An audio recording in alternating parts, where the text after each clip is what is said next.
series. We conduct these series to bring students of PALS partner colleges exposed to emerging technologies or any trending topics, basically. Again, the aim is not just to give one lecture, but a series of connected sessions that will help get a good knowledge on the topic whichever is being presented. So on behalf of PALS, I welcome the speakers and the other delegates from the Energy Consortium who have kindly agreed to conduct this session for us, or rather the series for us. And I also welcome all the PALS champion, Dr. Kelita and the others who are there in the session, who are instrumental in getting this connect. And lastly, a warm welcome to the faculty and students of the PALS partner colleges. Dr. Kelita will explain the merits of the session of the series. So I request all of you to keenly listen to what she has to say and make sure to attend all the 5 sessions of this series to get the best benefit. Now, before we go into the session, a few points that I would like to reiterate in order to refresh our memory. I see that constantly many of you are turning on your video. Kindly don't do that. We try to make this platform as professional as possible. The ultimate aim is to only listen, get the knowledge, gain the required knowledge, and try to apply it in your life. So make sure that for the 2 hours you can stop having your mind going, getting distracted here and there. Just focus on the session.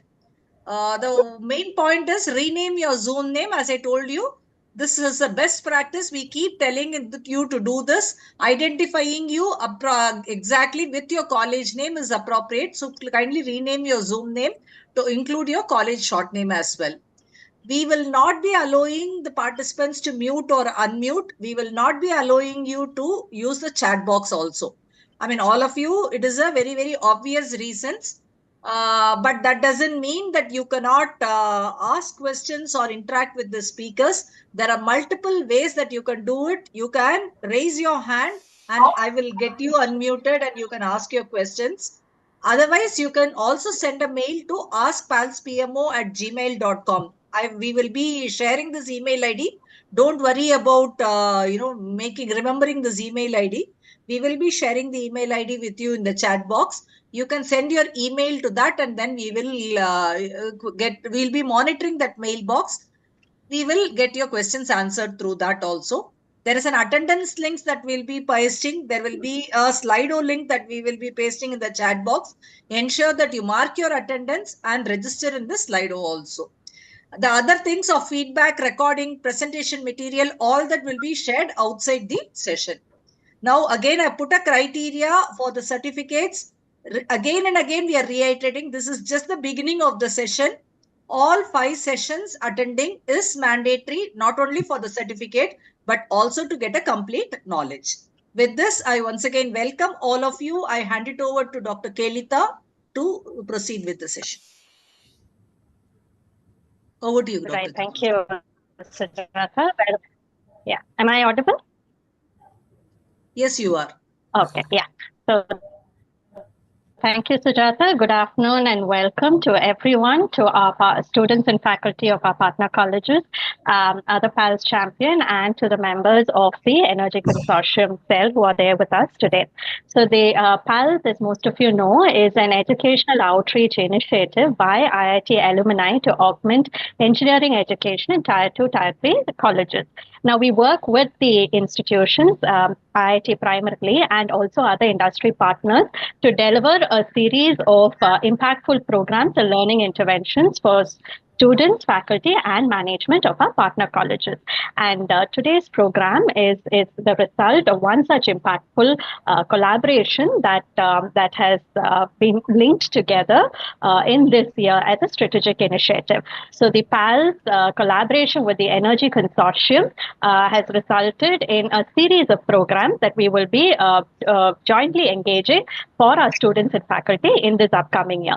So the Energy Consortium is an institute of eminence center at IIT Madras, and it spans the whole spectrum of research in energy generation, storage, conversion, and distribution. And it was established with the aim of accelerating the development of technologies that enable the transition towards a low carbon future.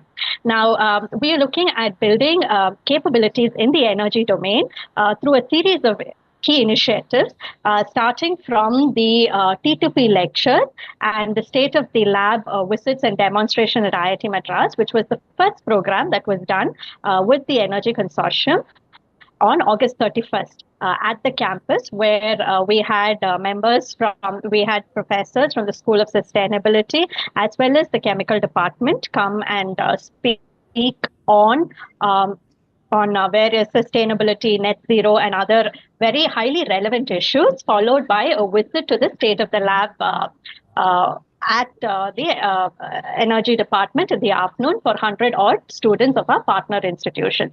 Now, during that session, there was a lot of interest by our students, and they wanted to know more about this domain and all the things, the research and the things that are happening in this domain. So in continuing with that session, we're very happy today to have this industry-assisted lecture series on industrial energy efficiency and its assessment methodology by members of the IAEC team. The Industrial Energy Assessment Cell, which was established in the year 2018 at IIT Madras.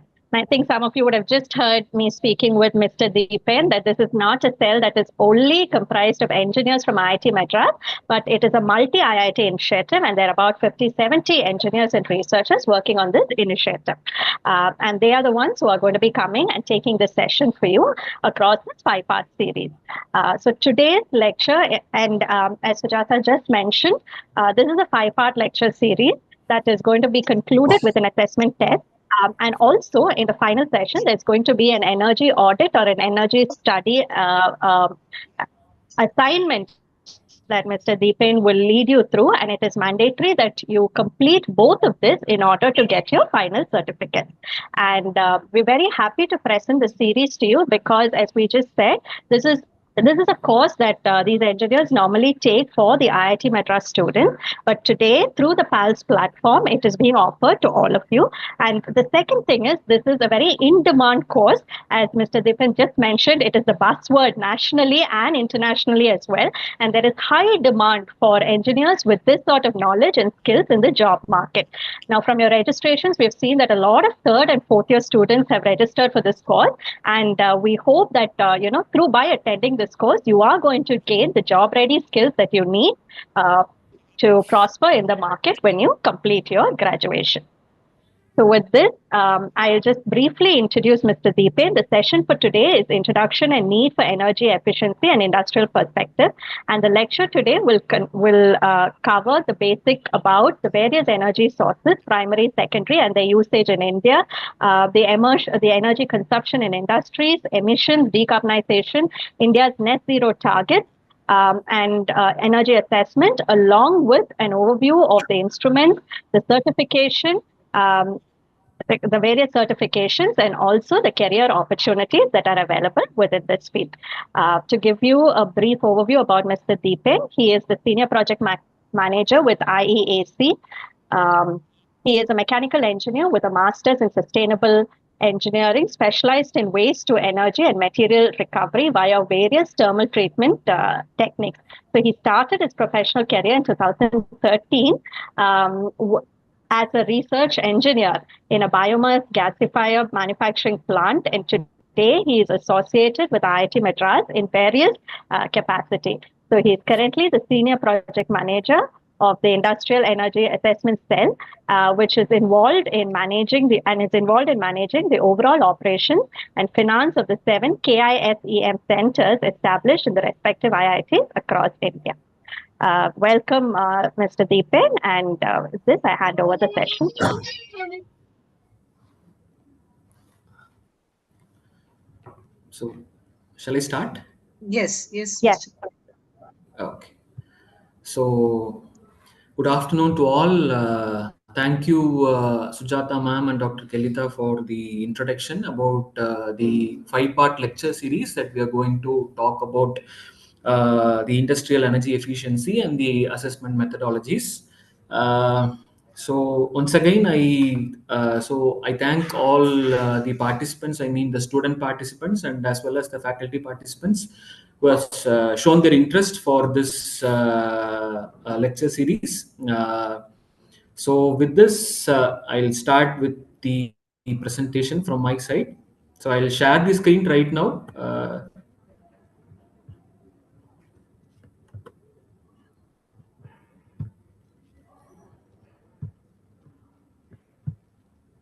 So is the presentation visible to all? No, not yet, Mr. Deepak.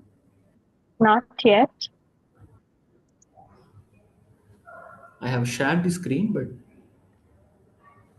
Yeah, it is just coming up now. okay. Yes, it is visible. Is it fine, right? Yeah. Okay. Okay. So then I'll start with the session.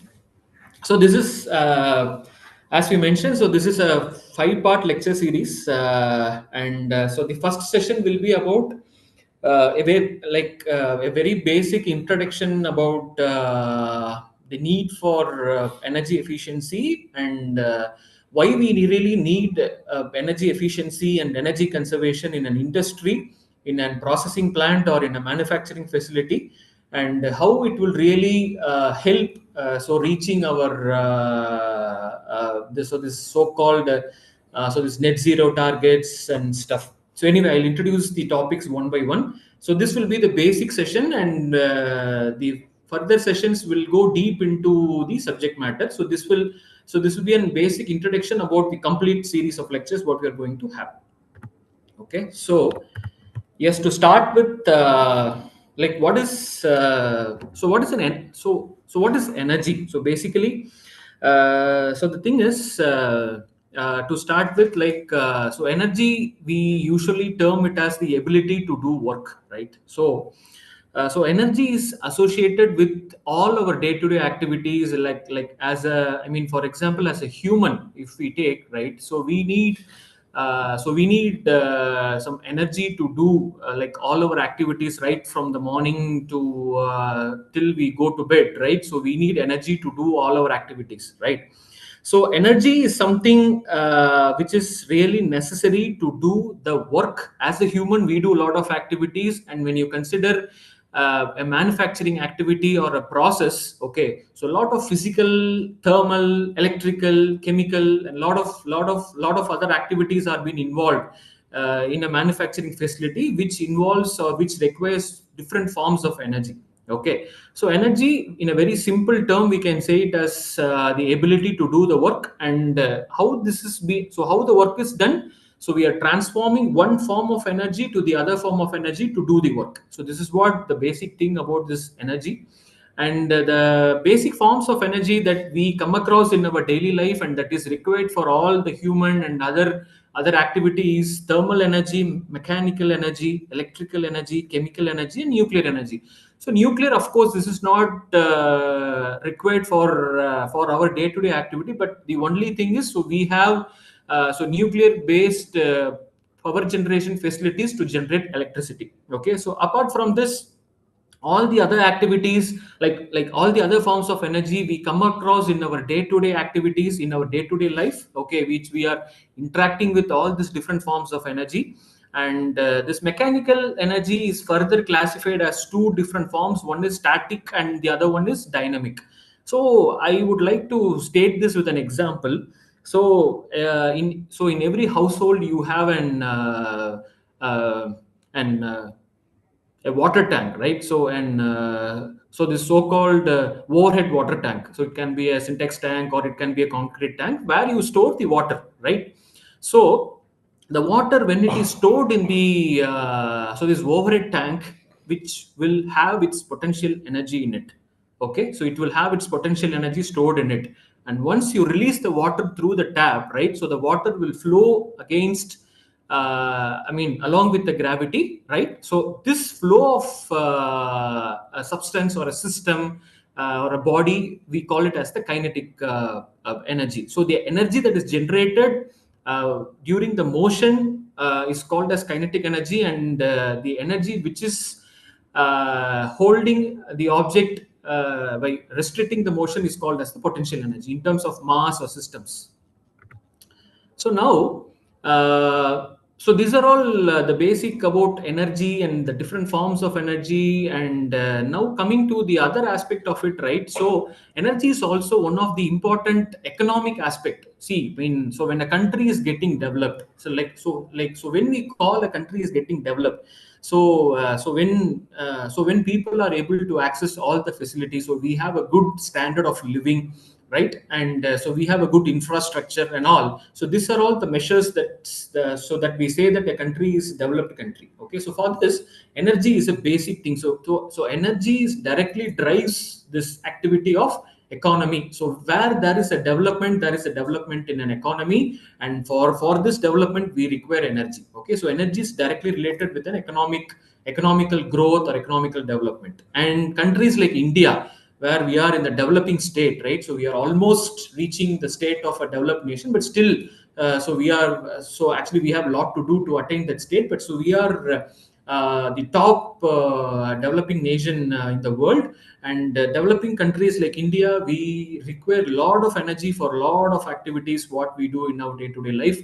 And energy consumption also has number of externalities. So what this mean by externality? For example, so this term externality is a person or an organization or something. So we do one particular activity for the benefit of our own. So to benefit the individual or to benefit the organization. But out of this activity, so we are creating some sort of effect to the surrounding people, right? So who are being surrounded by us. So this can be either on the positive way or on the negative way. So I will say an example for a negative externality. So we have an industry. So this industry is really what they do is they manufacture some products. Okay, but out of this product, so out of this activity, they also emit lot of emissions and lot of other pollutants, air pollutants, water pollutants, right, and gas pollutants to the atmosphere. And these pollutants will really affect the livelihood of the people who are living near the industry. So this is what we call it as externality. So energy consumption as a whole, it causes a lot of externalities. Of course, it causes a lot of beneficial activities, like it drives the entire economy and it drives the entire livelihood of the people and comfort of the people and everything. But of course, it has its negative externality in terms of the emissions and all. And the ultimate thing of this negative externality is the climate change, because this is what everyone in the world are right now actually bothered about.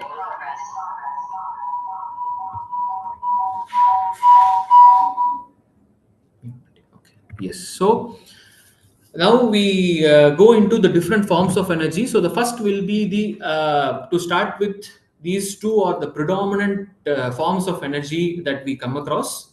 For any kind of activity, one is the electrical and the other one is thermal energy or the heat energy. Okay, so electrical energy, it's been generated by the motion of electrons. So this is a very well-known fact. I don't want to go much deep into it. And so we generate electricity from power plants, like where we use different fuels to generate electricity. So we use coal, we use natural gas. So we have nuclear power plants, and also we have renewable energy source based power plants like wind energy. Electricity from windmill and electricity from solar panel, electricity from hydel power plants and all, right? So we have different options or techniques to generate electricity. So heat energy, so heat is again an energy that is stored in a system or in a mass or in a volume or in an object. Okay, so where it transfers from a high temperature to a low temperature area where there is a temperature difference. For example, when you consider a system, I mean, for example, if you consider a system, you are sitting inside a classroom. You consider your classroom or your seminar hall as a system, and your entire institution or the campus as the surrounding. Okay, so when your classroom or your hall is in a high temperature, and your surrounding institution is in a low temperature, right? So the heat will automatically start moving from the high temperature area to the low temperature area. I mean, so we call it as source, where we have high temperature, and sink, which is at the low temperature. So these are all the basic, very basic concepts that you'll be learning in all your engineering subjects. So I just want to give an introduction, because since we are going to see about this particular topics more in the coming slides and the lectures, I want to give a basic introduction about electrical energy and the heat energy. And the heat energy, again, so heat energy comes from a fuel, and so by burning the fuel you get the heat energy. So we have different fuels: solid, liquid, and gaseous fuels to generate heat energy. Okay, and now apart from these two, electrical and heat energy, so we the other forms of energy is chemical energy. So chemical is what the energy that exists between the bonds of different, I mean, two molecules of a particular compound. I mean, so we have actually, so molecular bonding, and so this bonding can be of different type of bonds, and different type of bonds have different type of energy content in it, and this is what we call it as an energy, I mean, so as a chemical energy. Nuclear energy, again, so which is stored in the nucleus of an atom. And for an example, you have the two well known this nuclear components. One is so the uranium and thorium, which is used in the other nuclear based energy generation activities. So in a uranium atom, so during the fission reaction, a lot of energy is released, and that energy is being used for another so like other activities like like electricity generation and so on. And mechanical energy, as I told you in the previous slide, it deals with the potential energy and the kinetic energy. Right. Okay. So now coming to the grades of energy. So grades of energy is like we have two typical classification of grades of energy. One is high grade and low grade. Okay. So high grade energy is nothing but what you can say is, for example, uh, one practical way of expressing or defining this high grade of energy is, for example, you consider that you people, I mean, so like all the students, you are like all are sitting inside a classroom. Okay, so when the classroom is tightly packed, okay, so you consider as the classroom as a molecule, and the atoms, okay, or an object, okay, and you people are the molecules, okay, inside the object. Okay, so when you are tightly packed, okay, so when you're tightly packed, okay, so the opportunity for actually losing your energy or getting dispersed is very less, and you are highly concentrated. And this we call it as high grade of energy, where electrical and chemical energy are really high grade energy, where it is highly concentrated. Okay, and this can be easily converted to useful work, which means when you do actually, like when you need to do a work, you should have energy. The energy should be made available, right? So available energy is what very important to do a work. So making energy available from a system or from a molecule or from an object when it is in a high grade energy is very easy to make this energy available to do a work. So these are all, so this electrical and chemical are high grade energy. On the other hand, when you come to low grade energy, these are not much tightly packed or highly concentrated, so that the movement between the molecules, for example, you consider a class of a seating capacity of 100, and you are only some 20 to 30 members, so you are free to move inside the classroom. So the molecules are free to move inside the object or stuff. Okay, so where the chance for the energy, I mean the energy inside the system to get transferred or to get interacted with the surrounding is high. Okay, so this is what we call it as low grade energy, where the process to make this energy available to do a work will be difficult when compared to high grade energy. Okay, so typically in terms of loss, when you convert an high grade, and I mean when you have a high grade energy to convert into a work, it will have very minimal losses but when you have a low grade energy to convert into a work, you have a lot of losses. Okay, so in terms of losses, high grade and low grade, so these are the definition for high grade and low grade, high grade and low grade energy.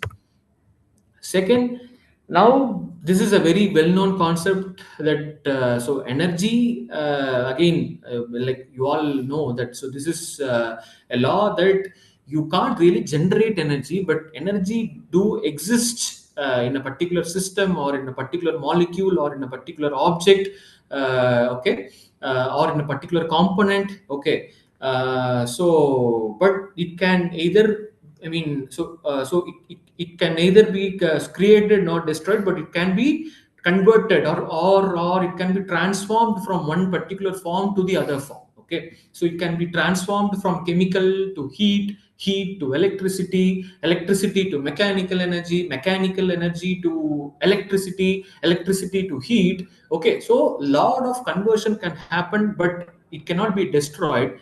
But what actually, we are not destroying it, but we are losing it. Okay, so which means we don't get it as a useful energy to convert to it to as a work, but we are losing it in the atmosphere, or somewhere else where that energy loses, get lost in some other forms of energy, but it will not be destroyed. Okay, so it seems that when we are converting one form of energy to another form, it looks like we are really destroying the energy. Actually, it's not destroyed. Okay, we are not able to convert all the available, like all the existing energy to the available energy to do a work, but we are losing it somewhere.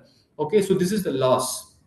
And energy conservation or energy efficiency is the aspect which is going to deal completely with how to minimize all this losses in the conversion and stuff, which we will be talking in the upcoming slides.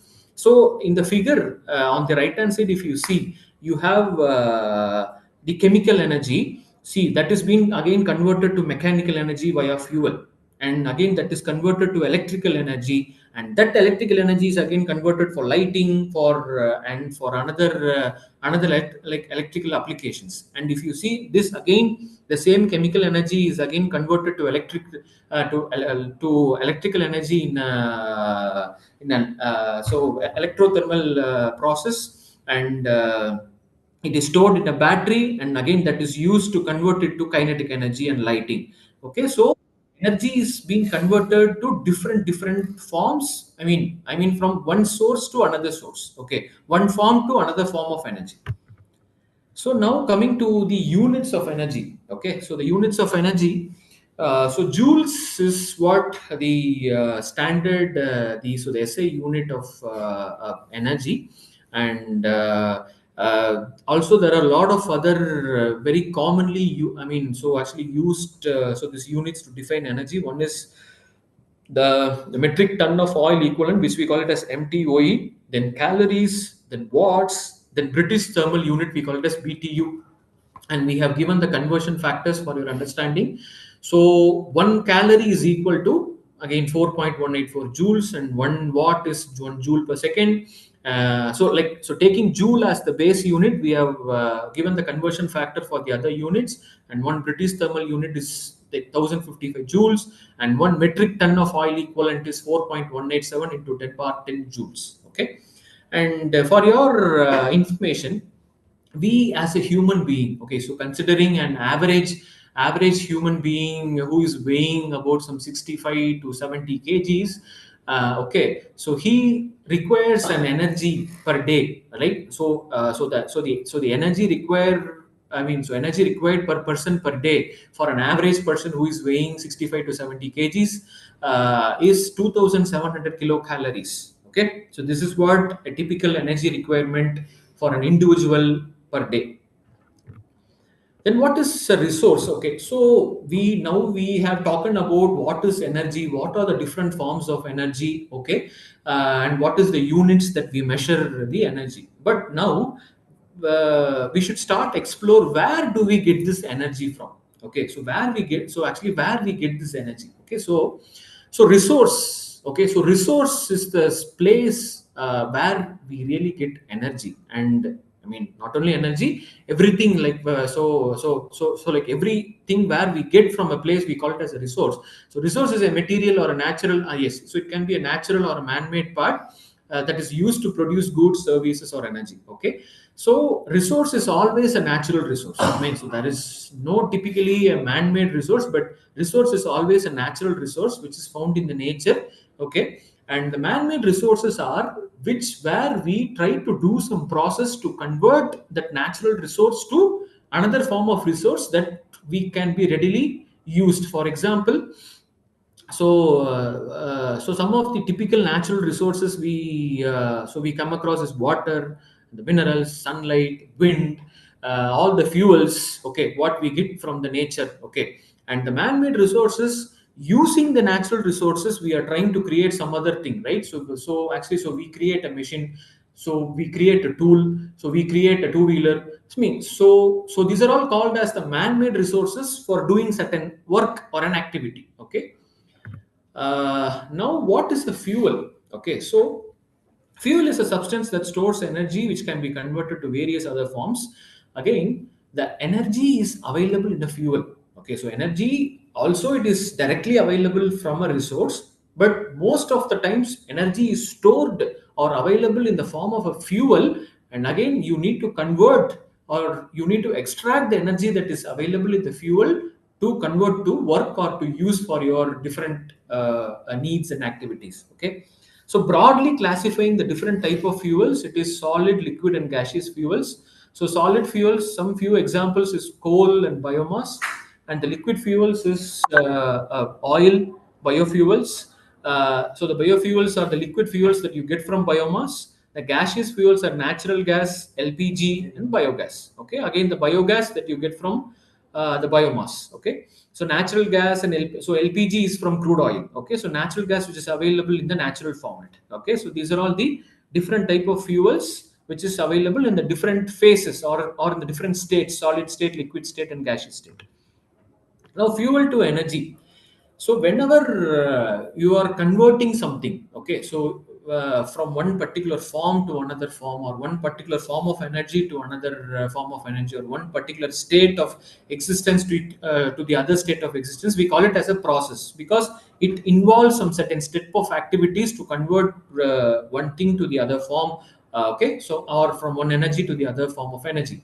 So process, you if you see, like, so we have three the major things that we deal with: the conversion of fuel to energy. Okay, so one is fuel to heat. So fuels are subjected to combustion to release the heat energy, right? So fuel will have energy inside them in the form of chemical bonds. So the inherent energy that is being stored or that is available in a fuel is the chemical form of energy, and that chemical form of energy, and so this fuel is again subjected to combustion. Okay, so from combustion you get heat. Okay, so this is the process where we are extracting the energy that is available in the fuel in the form of chemical energy to generate heat energy. So this is fuel to heat. Now, fuel to electricity. Consider this is a very common practice where we generate electricity from coal in all the thermal power plants. So coal is a fuel, right? And we generate electricity from coal. So coal is a solid fuel. Okay, it is a hydrocarbon. It is a solid fuel where we have the chemical energy stored in it, and we convert this to an heat energy via boiler and steam, and this heat energy is again converted to mechanical energy in a turbine where we operate a turbine, and this is converted to electrical energy. So you can see how many conversion is happening from chemical to heat to mechanical, and from mechanical to electricity. Okay, so this is fuel to electricity process. Fuel to motion. Again, you have the concept, I mean, so this ICE engines, right? So all of you have vehicles, and your input energy is a diesel or a petrol, and again, so at the end of the day you have, so you transport from one place to the other place, so you start commuting with your vehicles. Okay, so here the fuel is having the chemical, again the chemical energy in it, and this is converted to actually heat energy and to mechanical energy in an ICE engine, and this is driving the vehicle, right? So the process where you convert one form to other form of energy is called it as process. Now, coming to the various forms of energy. Okay, we already talked about the different states of energy, like so solid fuels, so this liquid fuels and gaseous fuels, and different forms of energy as well. But in terms of resources, okay, now so this is various forms of energy. In terms of resources, we have two major classification. One is the renewable, and the other one is non-renewable. Okay, so what we call it as a renewable and non-renewable. I mean, for this, I would like to state an example, right? So you have your bank account, okay? So where you have, for example, you have 50,000 rupees in your bank account. Consider that you have 50,000 rupees in your bank account, right? Um, for example, you take some 25,000 for your other expenditures and other activities, and now your balance will be 25,000, right? So, for example, in what time your account, which is right now with 25,000, will be recharged to 50,000? If this time for recharging your spent amount is instant or in a very short span of time, consider, okay? So for example, you are spending 25,000, and in the next minute or in the next second or immediately you are getting another 25,000 credited in your account, okay? Then this process is called as renewable. This process is called as renewable. The other case is you have 50,000 in the account, okay? You spend 25,000, right?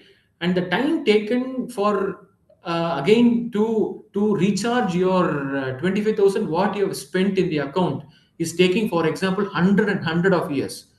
Then this concept is non-renewable. So the same actually applies with your energy sources, okay?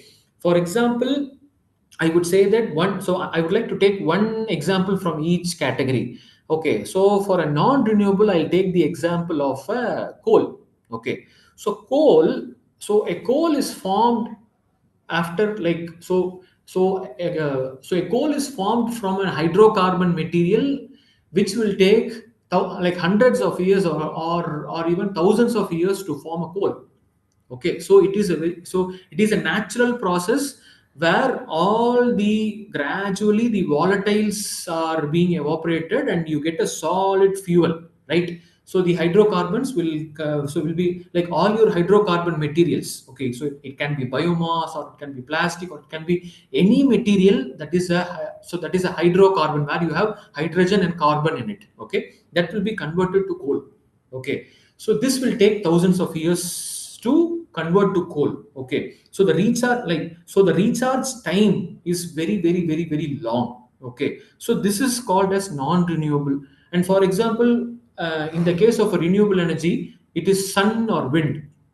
So the solar energy is available on a daily basis. It is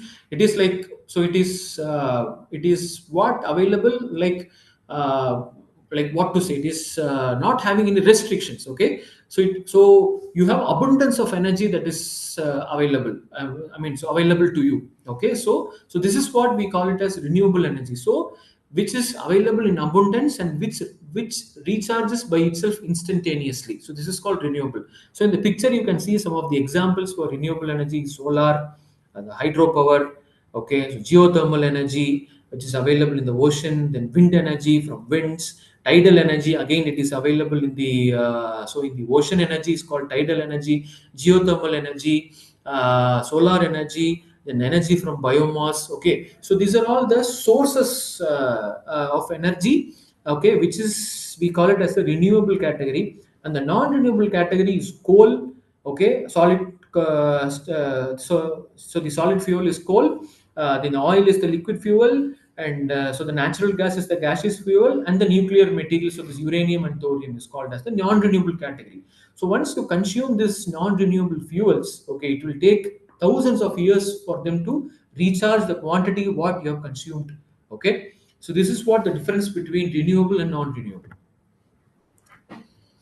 Now, coming to one more typical classification of energy is the primary and the secondary energy. Okay, so what is primary energy? So, primary energy is what the form of energy, okay, or the form of fuel that is readily available in the nature from the resource what you get directly. Okay, sometimes that can be directly used to for so it can be directly consumed to produce your work or your desired activity.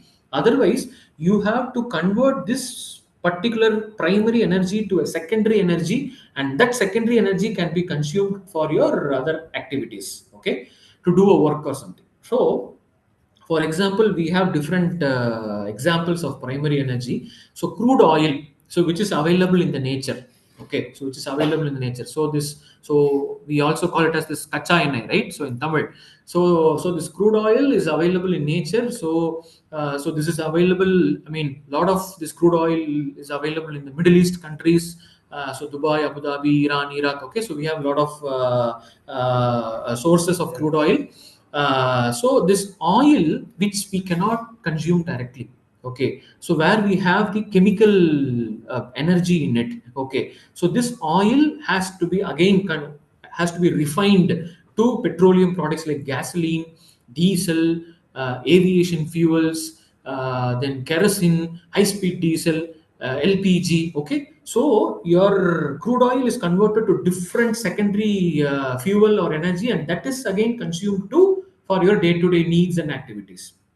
Likewise, coal, then natural gas, liquid natural gas. Okay, then actually, so this nuclear energy, and so this waste is what we call it as the municipal solid waste that we get directly. Okay, so which cannot be used so directly to convert. I mean, to do some work, right? So it has to be converted to another form of energy like electricity or heat or something by combustion. Then so that electricity and heat can be used for your activities. So wind, so this is all we have this renewable. So Mr. Deepan, sorry, yeah. the screen is blank for us. Yeah, Okay, yeah. This primary secondary energy is now shown. just a minute. Is it visible now? Yes, it is. Yeah, okay. So, so if you see the boxes in the primary energy, so in the top box you can find all the fossil-based fuels. Okay, the non-renewable category. Okay, and now in the box below, right? So the primary energy box, so the wind, geothermal, biomass, hydroelectricity, wave, tidal energy. So these are all the primary energy in the renewable category that is available directly. Okay, so again, all these forms are being converted or transformed into secondary forms such as petroleum products, or any solid fuels and gaseous fuels, electricity, heat, biofuels. Okay, and this secondary energy now can be consumed directly for all your day-to-day activities or all your transportation needs, all your heating requirement, cooling requirement, and everything. Okay, so this is the basic difference between primary energy and secondary energy. Okay, primary energy cannot be used directly for your activity, or it cannot be directly consumed for your activity, but it has to be converted to a secondary fuel or a secondary energy, and then it can be converted to your desired activity, right? So now coming to the global energy consumption. Okay, so global energy consumption. So when you see, so this is the chart that indicates what are all the different type of energy that the entire world is depending on. Okay, so you can see coal, which is the maximum. So coal and oil. Okay, so coal, oil, and natural gas. All these three fossil fuels are dominating the complete energy usage. And then we have nuclear energy, then we have hydropower, and then we have renewable energy, which is the combination of all the solar, wind, biomass, and other all sort of other renewable category except hydropower. Except hydropower, all the other renewables are put under the same category of renewables. Okay, so this is the scenario in the year 2013, and if you see, the total consumption is 12,730 million tons of oil equivalent. Okay, And now if you see the same in 2023, okay, so this has come raised from so 12,700 to 14,700, so almost 15 to 16 percentage of the energy consumption need has been raised, I mean, so has been increased from the year 2013 to, so in a 10 years span of time, okay, so we have increased our energy consumption from this quantity to this quantity, which is, so actually there is a rise of 15 percentage rise in your energy consumption.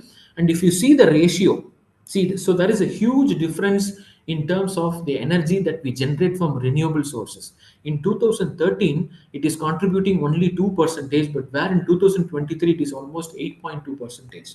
Okay, so now the entire world have started really focusing more on renewable energy, trying to constrain or cut down the use of the fossil fuels such as coal, oil and natural gas. Okay, the hydro and the nuclear, it always remains the same, and there is no much difference in the hydropower and the nuclear power.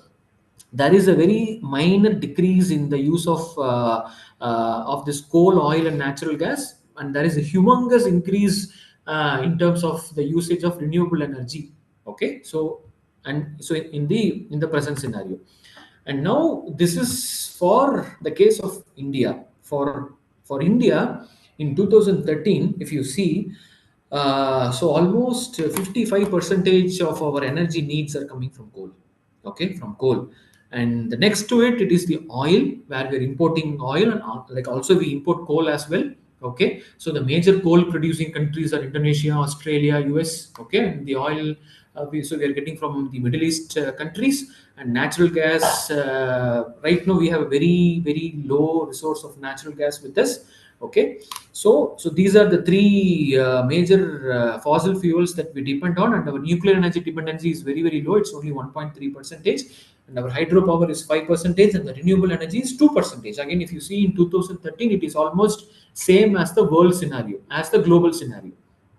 But right now in 2023, if you see, so again the dependency of renewable energy has drastically gone up. It is from 2 percentage to 6 percentage, and also we have started consuming more coal, oil and as well as the natural gas. Okay, I mean, so of course natural gas, there is no much increase in consumption of natural gas, but we have started depending more on coal and oil. Okay, so if you see the percentage of energy that has increased from the year 2013 to 2023, in 10 years of time, our quantum of energy consumption has increased almost 55 percentage. Okay, so this is a very humongous increase in the percentage of energy that we consume. Okay, and this is mainly because of the fact that our economy is growing and our population is growing, and so our infrastructure is going. I mean, it is growing up, and the complete lifestyle is getting urbanized. Okay, so a lot of infrastructure development is happening. Okay, so people are really moving towards a sophisticated life. Okay, and that really demands a lot of energy in terms of material, in terms of food, in terms of comfort, in terms of like all other activities we require energy. So energy has become a very gradient part of our economy and our livelihood, and this is very much evident in this scenario. In a 10 years time, we have really, our energy consumption has gone up to 55 percentage. So sector wise, if you see, so these are the major sectors that consumes energy.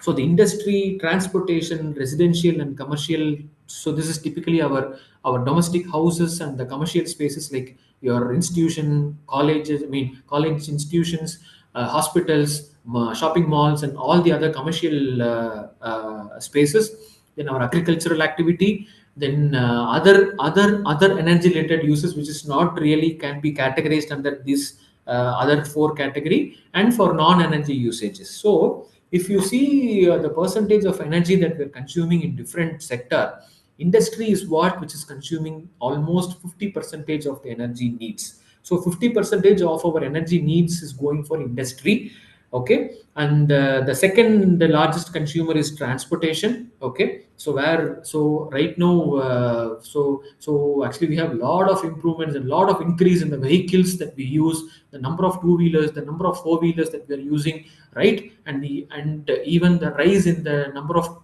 public transportation facilities. Okay, so nowadays people travel a lot, right? So there is a lot of increase in the transportation energy consumption as well.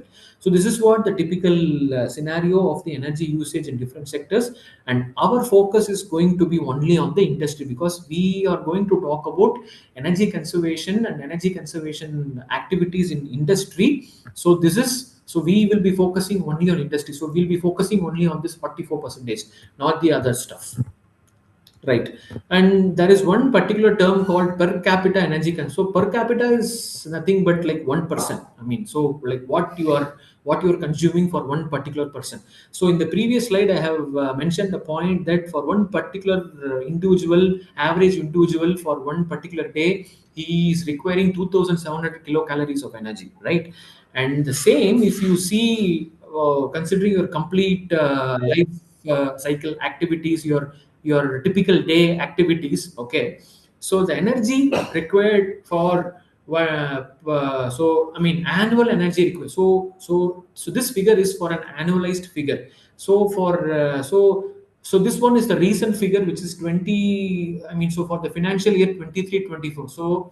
So last year, okay, so last year the annual energy consumption per person or per capita is 1395 kilowatt hour. So kilowatt hour is what they convert. So they're representing it in the unit of electricity. Okay, so kilowatt hour. So we have consumed. So one person in India has consumed 1395 kilowatt hour of energy in 23-24 in last year. But if you consider the same in 2000, I mean in early 2000 or in 2000, it was below 800. It was somewhere 780s or 790 so kilowatt hour. Okay, so now it is almost doubled. So the value has doubled in the 14 years of time. See, I mean, so it's like obviously it is more than a decade, but the value has doubled. Okay, so in 2000 it was 780 and 790, in the range of 780 to 790 kilowatt hour, and now it is 1000, almost in the range of 1400 kilowatt hour, which is almost doubled. Okay, so this shows like how our economy and how our livelihood is really depending more on energy, right? And now coming to the industry, as we said, we are going, so our focus will be more on industry. Okay, so we are now going to focus more on the industry side. So industry, okay, so now I will so give you a very small introduction, or I mean a definition about what is an industry. So you consider so this industry is, I mean, okay, for example, so like how will you define your house or a home or an institution or something? See, so your house is a place where you live, right? And your institution is a place where you learn, right? And I mean, for example, an hospital is a place where you get yourself treated for your diseases. Like, so every place has its own defined activity. And industry, the defined activity is it will have a typical process value chain where I mean your raw material will be converted to a product.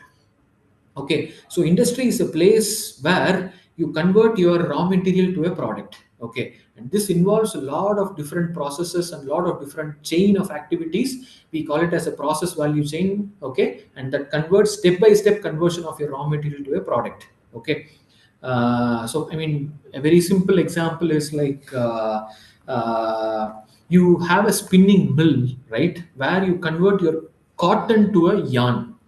Okay, ஒரு பஞ்சை வந்து நூலா convert பண்றோம். So this is what we say, actually we do in a spinning mill, right? So this is what we call it as a process, and the place where this process occurs is the industry, right? And so what is this 1.0, 2.0, 3.1, 4.0? So this industry has really started, I mean, so evolved a lot. Okay, so if you see in the early, so some 30-40 years back, okay, the state of industry was completely different. Okay, all the manufacturing and all the process activity will be completely manual. Okay, there will not be any much infrastructure or any much technology. Everything will be manually intervened. Okay, and gradually the concept of mechanization has started penetrating into the industry. And if you see in 1.0, it is a very simple mechanized production. From manual intervention, we have started with the basic level of mechanization. And so with the help of this mechanization, we have come up with some more concepts for mass production, where you can produce, lots and lots of tons and tons of kgs and kgs of products. Okay, that is called as mass production, and where we had different assembly line and everything. Okay, and so that was 2.0. And coming to 3.0, the same assembly line had a lot of automations. Okay, now we had assembly lines again where a lot of manual interventions were taking place, and now this manual intervention was faded by the automations. For example, a manual lathe to a CNC lathe. Okay, so a CNC lathe can produce number of products when compared to the productivity of a CNC lathe is very huge when compared to a manual lathe. So a manual lathe has to be operated by a person, right? So he has to operate on its own. The lathe, so the complete lathe machine or a milling machine or a slaughter machine will be operated by an operator. But here, so the CNC will do the operation via programming, right? So where it will go on producing your materials. Okay, and this is automation for 3.0. And now 4.0, it has further evolved. The automation has further evolved with a lot of smart technologies, cloud computing, IoT, we call it as Internet of Things and all. Okay, so this has really even more enhanced the production activity, and with the same amount of time. For example, in like when our industries were in 1.0 state, okay, for example, per day they will be producing only like 100 kg of product, and now in 4.0 they are producing 100 tons of product. Okay, so you can see it has increased 1,000 times, and this has taken place gradually with gradual interventions, automation interventions. And that is what we call it as 1.0, 2.0, 3.1, 4.0, and now soon we are expecting 5.0 as well. Industry 5.0 is about to come. Okay, right. So as I have already mentioned, so there is a process flow. Okay, so this process flow is what a typical process where your raw material is converted to a finished product. Okay, or a finished goods. Okay, so this involves a lot of activities. Okay, so you need, see, for converting, in an industry, if you see what are all the major resources that you need, one is the raw material. That is the basic thing, because only with the raw material you can manufacture a product. Then second thing is manpower. So you need manpower to do all the activities, right? Then you need capital, money, okay, to buy raw material, to buy all the resources and stuff, right? Then last comes the energy. Okay, so energy is again an important aspect to drive this complete activity. Without energy, so you can't do any of the activity. So energy is a basic requirement to do all the complete. So this process flow, to actually fulfill your process value chain, you need energy. Okay, so again, this typical process flow involves R&D activities, process planning and stuff. A lot of machineries and tools will be there, human resources is required, and energy is required. Everything is put together, and your raw material is converted to a finished goods. Okay, so for example, where I have mentioned an example of converting your yarn, actually cotton to a yarn. Okay, where so this process involves a lot of intermittent activities. Okay, so we call it as, so blow room process.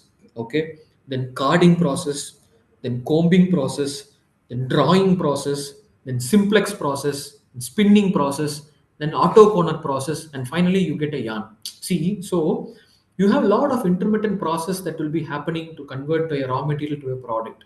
And we call this as a process value chain.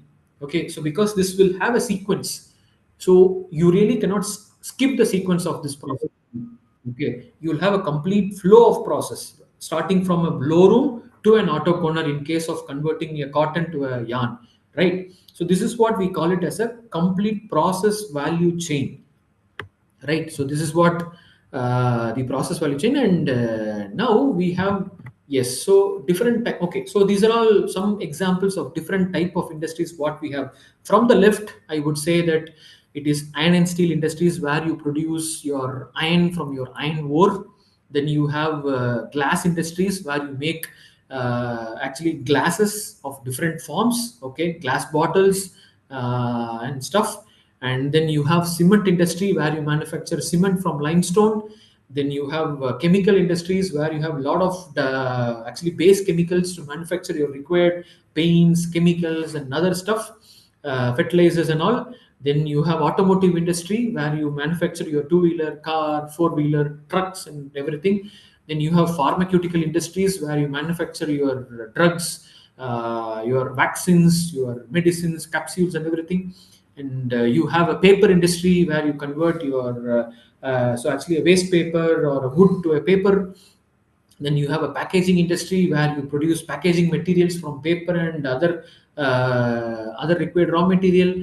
Then you have a textile industry, where you make cotton to yarn, and yarn to fabric, and fabric to a garment, right? So you have different set of activities that can be done. So these are all some of the typical different types of industries that we would like to represent.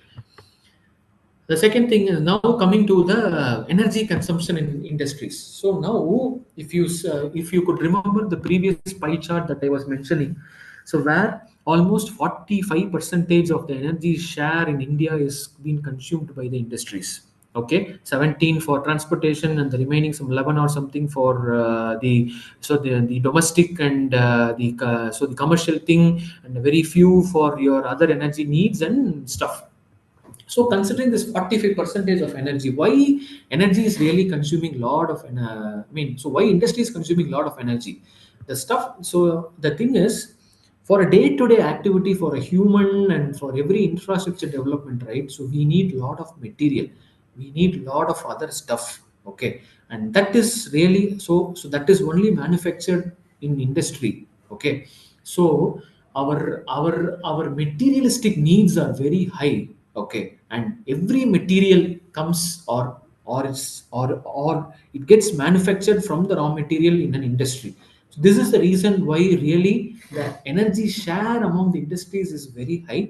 And also industry as a specific place of action of point, why it consumes more energy is like it involves a lot of activities converting your raw material to a product, okay? And this involves a lot of energy. So energy, so energy, so these industries are always energy intensive in nature.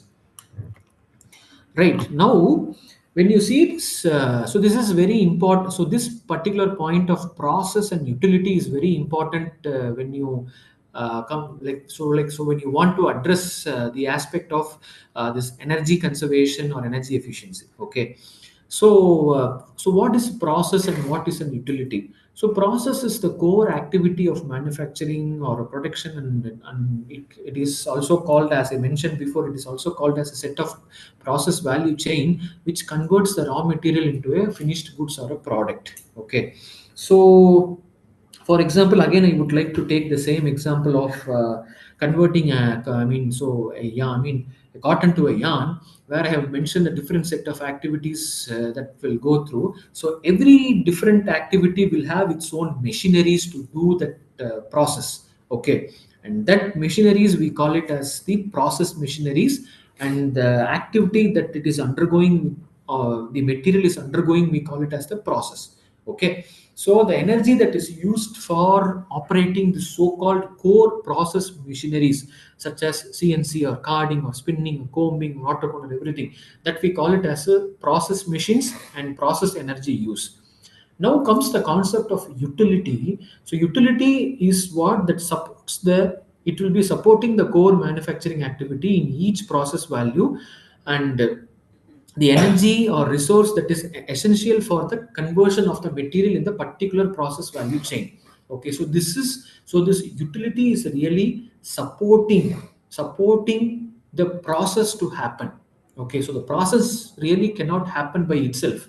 Okay, it needs the support of a utility to complete the process. Okay, and for example, what are all the utilities is like steam for heating, compressed air for pneumatic operations, and chilled water for your cooling activities. Okay, so these are all some of the utilities that will support your process. Without the utility, you can't do the process, right? Okay, so process is the core thing that is happening to convert your material to a product, but that is again completely supported by the utility.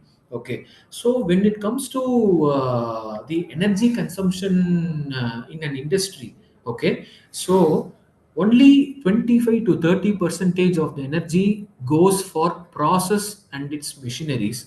The remaining 60 to 70 percentage, okay, of the energy, I mean 65 to 70 percentage of the energy is consumed by the utilities. Okay, so our energy assessment activity will focus only on the utilities. We will not really focus on the process.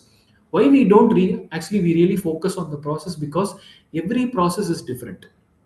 Every process is different, and every process has its unique approach, has its unique process value chain. Okay, so unless otherwise we have some expertise on the particular process, we really can't intervene the process. Okay, so and also in terms of energy consumption, it is very less. Only 25 to 30 percentage of your energy is consumed in an industry. So only 25 to 30 percentage of energy is consumed in a process, but the remaining 75 percentage, 65 to 70 percentage of your energy is consumed in the utility. So as an energy auditors or as an energy assessors, we will be focusing mainly on the utilities in an industry. So coming to the term of specific energy consumption, so this is like a very important term again when it comes to energy assessment and all. So amount of energy used for per unit of output or a service is called specific energy consumption. A very simple example. So if for example to manufacture 1 kg of yarn from a cotton, okay, you require 4 units of electricity. Okay, so to manufacture 1 unit of yarn, you require 3.5 to 4 units of electricity. So the specific energy consumption of this spinning process is what? 3.5 to 4 units, 3.5 to 4 kilowatt hour.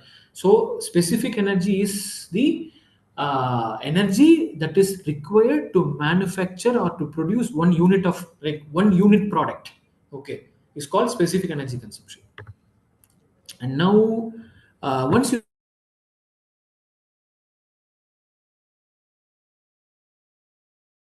really have to start measure your energy. Okay, so without quantifying or without measuring how much energy you are using or consuming in a process, you cannot do anything with the aspect of conservation and stuff. Okay, so even to calculate the specific energy consumption, you really have to quantify what are all the, like you have to quantify how much energy you are using. Okay, so and now,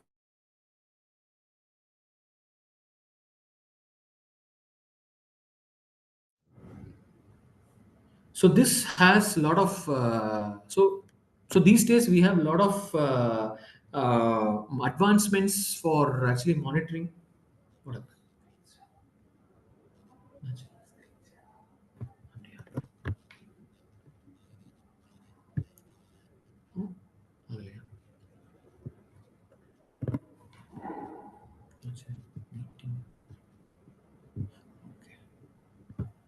Dipin, your PPT is not shared.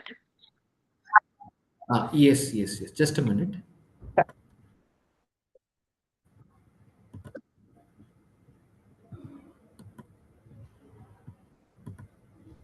Is it visible now? No, Not it is yet. not.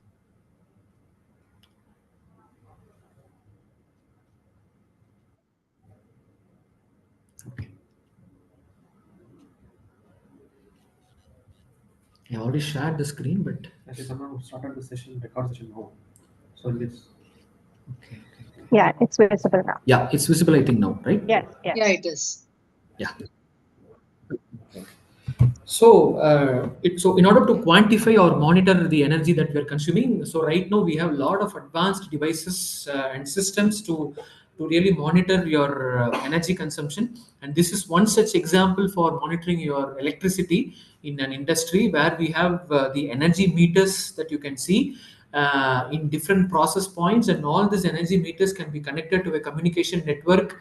So this RS485 communication network to a PLC device, and this goes to a Wi-Fi device, and this is connected to a computer, and where in one particular system you can see the complete energy that is been, or the electricity so that is consumed in your complete process activity, and it is also quantified, right?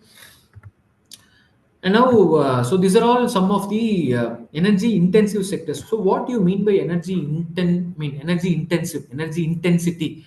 Okay, so energy intensity is when your energy requirement to manufacture your one unit of product, which is nothing but your specific energy consumption.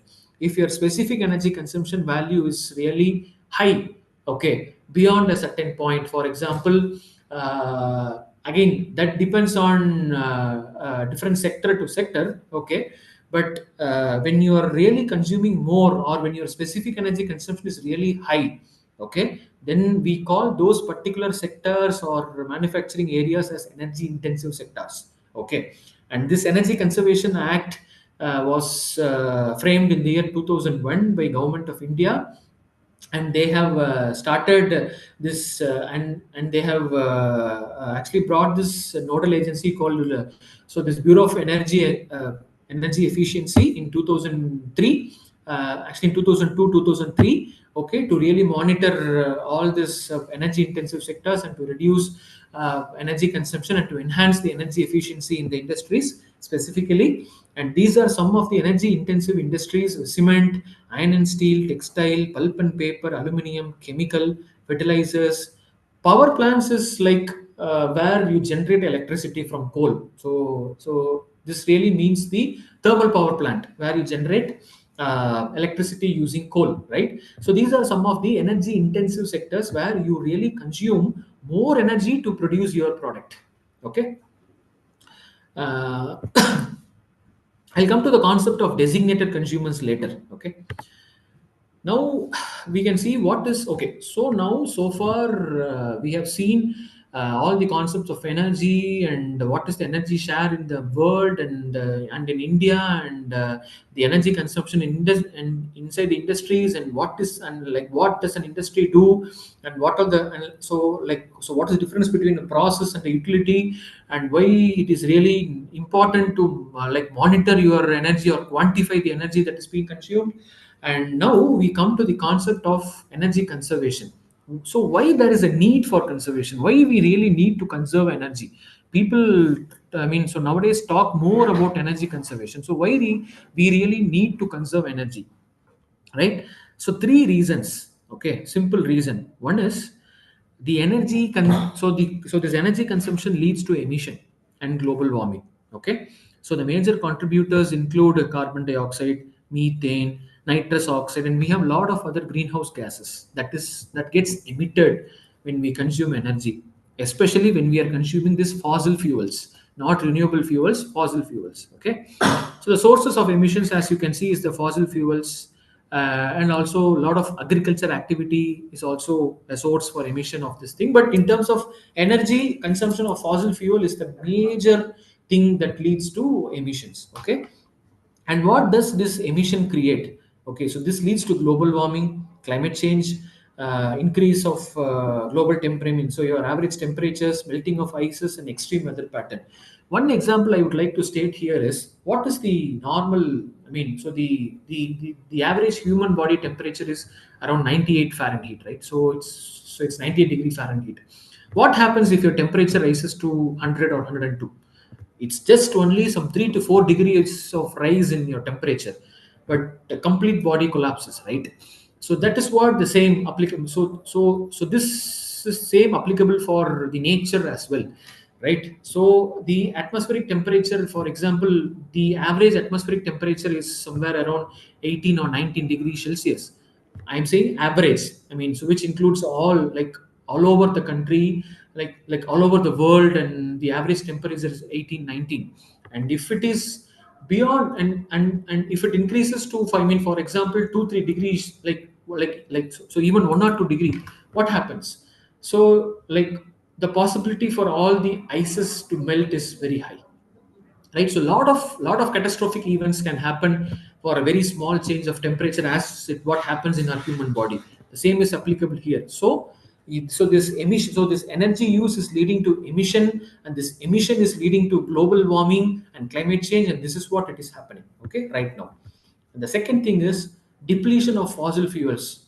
So we don't really have the I mean, so the amount of this fossil fuels for us, for the coming generation to use, right? So considering the current rate of consumption, okay, if you see the time frames, the oil will last only for another 30 years. The natural gas will last only for another 40-45 years, and the coal will last only for another 70 years. Okay, so on an average, some 40 to 50 years, almost your major fossil sources, fossil forms of energy, non-renewable energy, where the complete world is depending on oil, natural gas, and coal, will get depleted. Okay, it will be vulnerable. It will be a vulnerable resource, right? So it is a very high time that we should really start looking for some other alternatives to meet our energy needs. Okay, so this is the second point. The primary point is the climate change, I mean the global warming and climate change. The second point is due to the depletion of fossil fuels, and these two has really forced the complete the entire world and the nations to come to a concept called net zero, right? We call it we also call this term as decarbonization, where we can do a lot of activities to reduce our carbon levels in the atmosphere. And also this is a very general term that is called as net zero. Okay, so net zero is the point where what happens, right? I mean, for example, what is meant by anthropogenic activity? So anthropogenic activity is what the activity that is being done by a human, our people, actually, by human beings. Okay, what are all the activity that we do as a human, it is called as anthropogenic activity. So without anthropogenic activities, the concentration of this greenhouse gases in the atmosphere is very less. For example, so before we really started intense anthropogenic activities, the concentration of the CO2 in the atmosphere was less than 280 or 250. It was in the range of 250 to 280. And right now, the concentration of carbon dioxide in the atmosphere is 420 ppm, parts per million. So before anthropogenic activity, it was less than 250 ppm, and now it is 420 ppm, right? So the concept of net zero is, so what we emit as an anthropogenic activity has to be sequestered or has to be really removed from the atmosphere again by an anthropogenic activity. Okay, the nature will not really take care of this excess concentration of gases that is available in the atmosphere, right? So what we emit as a human for our own activity has to be removed from the atmosphere again by us. So this is what we call as a concept of net zero. So net zero in the sense, there should not, like on a net basis, there should not be any carbon dioxide gas that should be available in the atmosphere due to anthropogenic activity. So only what, as a nature, the quantity of CO2 can exist will exist, but not what that is being caused due to an anthropogenic activity, right? So this is what we call it as net zero emissions, the concept of net zero emissions. So if you could see in the chart the concentration of the carbon dioxide in terms of billion tons, annual carbon emissions in terms of billion tons in India, sorry, so for the global carbon stuff, India, sorry. So actually, so this is for India's carbon emissions. In 2013, it was nearly 2 billion tons, and now in 2022-23, it is almost nearing 3, right? So it is almost, there is an increase of 50 percentage. There is an increase, right? So again, we had an increase of energy usage by 50-55%, and that is directly getting reflected in the emissions as well. Okay, so this is what we call it as the anthropogenic emissions. Okay, so this has to be brought to zero. That is, we call it as net zero. Okay, and what are all the activities that really supports this net zero is energy efficiency, renewable energy, and then carbon capture, utilization, and storage. So these are all the activities that really support the concept of net zero. And the same again, so the approaches towards net zero is so GHG accounting, carbon sequestration, then the use of renewable energy, and then use this energy efficiency, carbon labeling and pricing, carbon trading, we call it as carbon trading. So that is a different concept. Okay, so as a country, so we have our milestone of achieving this net zero in 2070. Okay, so our government has announced the net zero target by 2070, and they have taken the baseline year as, I mean, as 2005. So by 2030, considering 2005 as the baseline scenario, 45% of emissions will be reduced in the year 2030. So that is what we have committed. Okay, and 50% of our energy requirements will be from renewable sources, and the non-fossil energy capacity target of 500 gigawatt in the grid.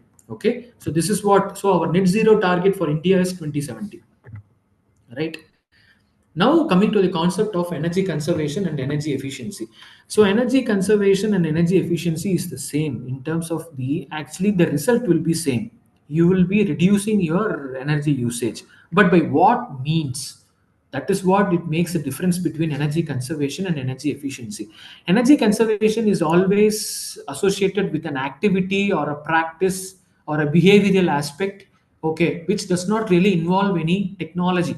Okay, for example, switching off your lights when it is not required in your room, that is an activity or a practice, and this will reduce the usage of energy. This is called conservation. But energy efficiency is when you're using normal tube lights or incandescent bulbs, or the so-called sodium vapor lamps or stuff, and when it is been replaced with an LED light emitting diode, right? LED lights. So you are coming up with a new technology, energy efficient technology, and this is also going to reduce your energy consumption. So when you are playing with technology, we call it as energy efficiency, and when we are playing with your practice or a behavioral aspect, that we call it as conservation, right? So this is the difference between energy conservation and efficiency. Taking an example of a refrigerator, if you turn your refrigeration temperature down, for example, you have actually different temperature settings for different seasons in your refrigerator. For summer it should be set in a different temperature, for rainy season you should actually set in a different temperature, for winter season you should set in a different temperature, which will reduce the load of your compressor. Okay, so this practice is called conservation. And on the other hand, if you change your old actually refrigeration with a new energy star rated refrigerator, then it is called energy efficiency. Use of lights minimally, switching it off, right? So that is a practice is called conservation. When you're upgrading it to LED, again it is an energy efficiency. Same that applies for the different activities, utilities, and machineries as well. Okay, for all your heating, cooling needs and everything. Now coming to the core concept of energy audit, what we do.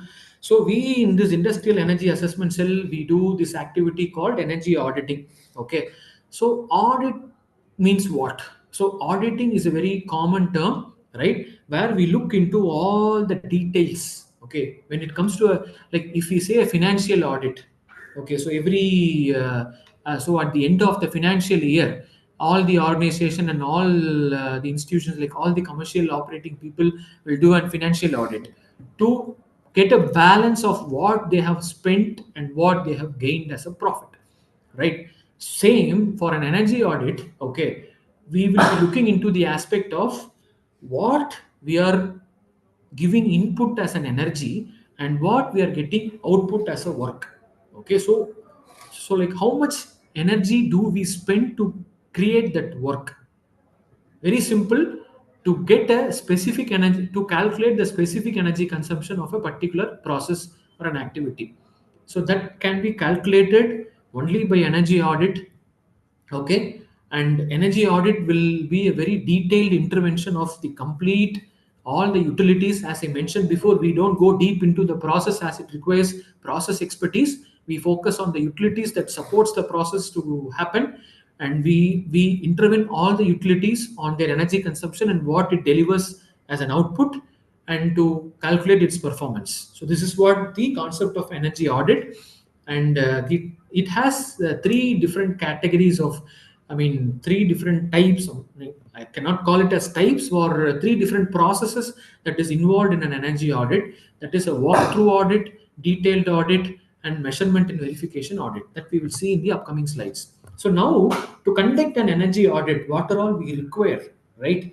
So we require an energy auditor and an energy manager to do this activity, primarily energy auditor, then an engineer, energy assessment engineer. One should be from a mechanical background, an energy assessment engineer from an electrical background, then field technicians for supporting the activities, data collection and stuff, then energy audit instruments, which is one of the main resource that is required to conduct an audit, and the other required resources, which varies from process to process. Okay. Again, a very small introduction about the Bureau of Energy Efficiency. So in India, this is the nodal agency under the Ministry of Power of Government of India, which is completely taking care of this energy conservation, energy efficiency. If you talk about energy efficiency and conservation in India, all the rules, regulations, policies, everything will be coming from this BEE. We call it as Bureau of Energy Efficiency, and this was established in the year 2002 under the Conservation Act of Energy Conservation Act 2001. Okay, so the complete hold of this energy conservation and audit in India is being taken care by BDE. So this BEE. Now coming to the energy assessment protocol. So energy assessment protocol is a standard, is the name itself indicates it's a protocol that we follow to conduct the energy audit. Okay, so we have three different phases of it: pre-assessment phase, assessment phase, and post-assessment phase. Okay, so pre-assessment phase have three major processes. One is the pre-assessment data collection, then the data analysis and resource allocation, then walkthrough. Then we have the detailed assessment in the assessment phase. Then coming to post-assessment, we have report submission and then implementation follow-up. So this is a very macro level view of the assessment protocol. Going deep into this phases, we have the pre-assessment phase, where we have sort of so you can see these are the different set of activities that is being followed in the pre-assessment phase. So one is it starts with the pre-assessment data collection. Okay, so we need certain data to start the activity. What sort of data? It is the energy consumption data that we need from an industry. So it starts with the pre-assessment data collection, which involves the details that to be connected is the connected load of an industry, then the list of the utilities that is in the industry, along with the specifications of the utilities, then the electricity bill, monthly electricity bill of the industry. Then if they're using any fuel for their heating purpose or stuff, we need the fuel bill. Then the operating hours of the facility, then who will be the single point of contact for an audit team to communicate with. Okay, then after collecting all the information, we do a very preliminary analysis of all this data. Then based on the analysis, we will plan so we will do the resource allocation, like how many team members we require to do this activity. And then finally comes the commercial aspect of the audit, and then we have an important phase called the walkthrough audit. So walkthrough audit is a part of the pre-assessment phase. So walkthrough audit is simply, we can say that as the name indicates, the energy assessment team, comprising of, as mentioned before, an auditor and field engineers, technicians, and with the instruments, right? So we will, the team will have a complete walkthrough of the facility or an industry. Okay, just to understand the live process making, like what it is happening in an industry. And also, as of now, the assessment team has received the set of information and data from the industry for an audit, as mentioned before. So the list of utilities, electricity bills, fuel bills, and all. And that has to be really validated before going for an audit, right? And that validation process will happen in this walkthrough audit phase. So, walkthrough is a very preliminary step that is required to really plan an audit. Okay, only after doing a walkthrough assessment, the energy assessment team can come to an idea that okay, how to proceed with this audit. Then coming to the detailed assessment phase. So once completing the walkthrough, the assessment team right now will know where are the potential points they have to really focus on. What are all the different measurements they have to take? What are all the energy intensive utilities that is in the operation? Okay, everything will be identified, and in the detailed assessment phase, they will do a resource mapping, like what are all, as I said, right? So what are all the intensive areas that we really need to focus on? Then the detail, like, so what are all the different or the detailed measurements that we have to take? Then what are all the critical observations that has to be made in each and every point, or in each and every utility, or in each and every area? Then we need to collect all the data. Apart from taking measurements, we also need a lot of other data that has to be gathered from the from the industry personnel, from the industry engineers. And so that data collection, then in-depth on-site analysis of all the activities, all the operation and stuff. And finally, we will be having a closure meeting with the industry people, so giving them a overall glimpse of what we have done in this complete audit. So what are all the utilities or the areas that we have focused, and what are all the observations that we have made, and what are all the the energy conservation measures that we will be recommending in the report. And we will be giving a very overall figures of the energy saving, not exact figures, a very overall glimpse of the, like, in terms of percentage, what savings that can be achieved. Now, the post assessment phase involves, again, now we have all the data with us, so we need to do a data cleaning, in-depth analysis of the data. We have to do a performance like evaluation of all the utilities and stuff, then compare it with the design data. Then you have to make observation, then come up with the recommendation. We call it as energy conservation measures. And so so against each and every observation, we come up with a recommendation, also called as energy conservation measures. And every energy conservation measures or recommendation will have an energy saving calculation form or a formula, and that will quantify the energy saving. And this, when we, so actually when we multiply with the cost of energy, we will get the cost savings. And all this will be compiled in a detailed audit report, and this will be handed over to the industry.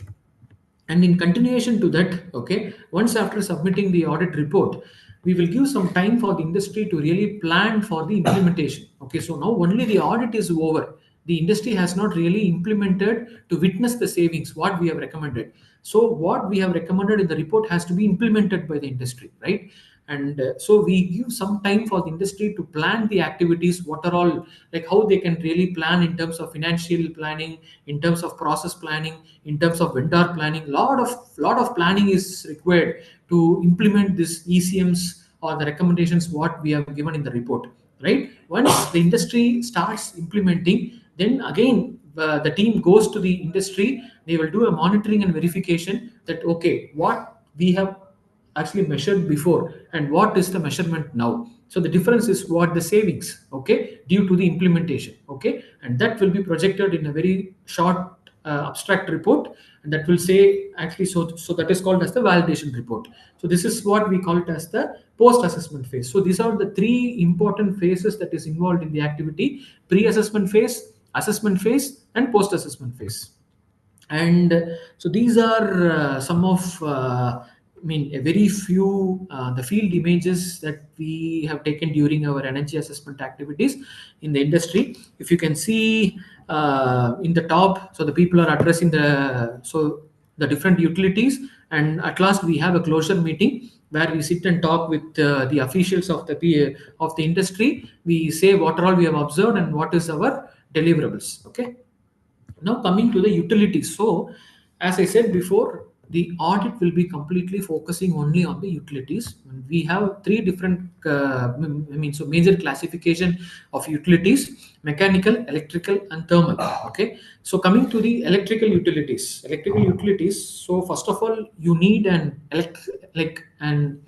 source of electricity to run your machineries, right? And that comes from your transmission line, where there are two categories of transmission line, HT and LT. HT is high tension line and LT is low tension line. High tension means more higher voltage. I mean, so it can be 11 kilo volt.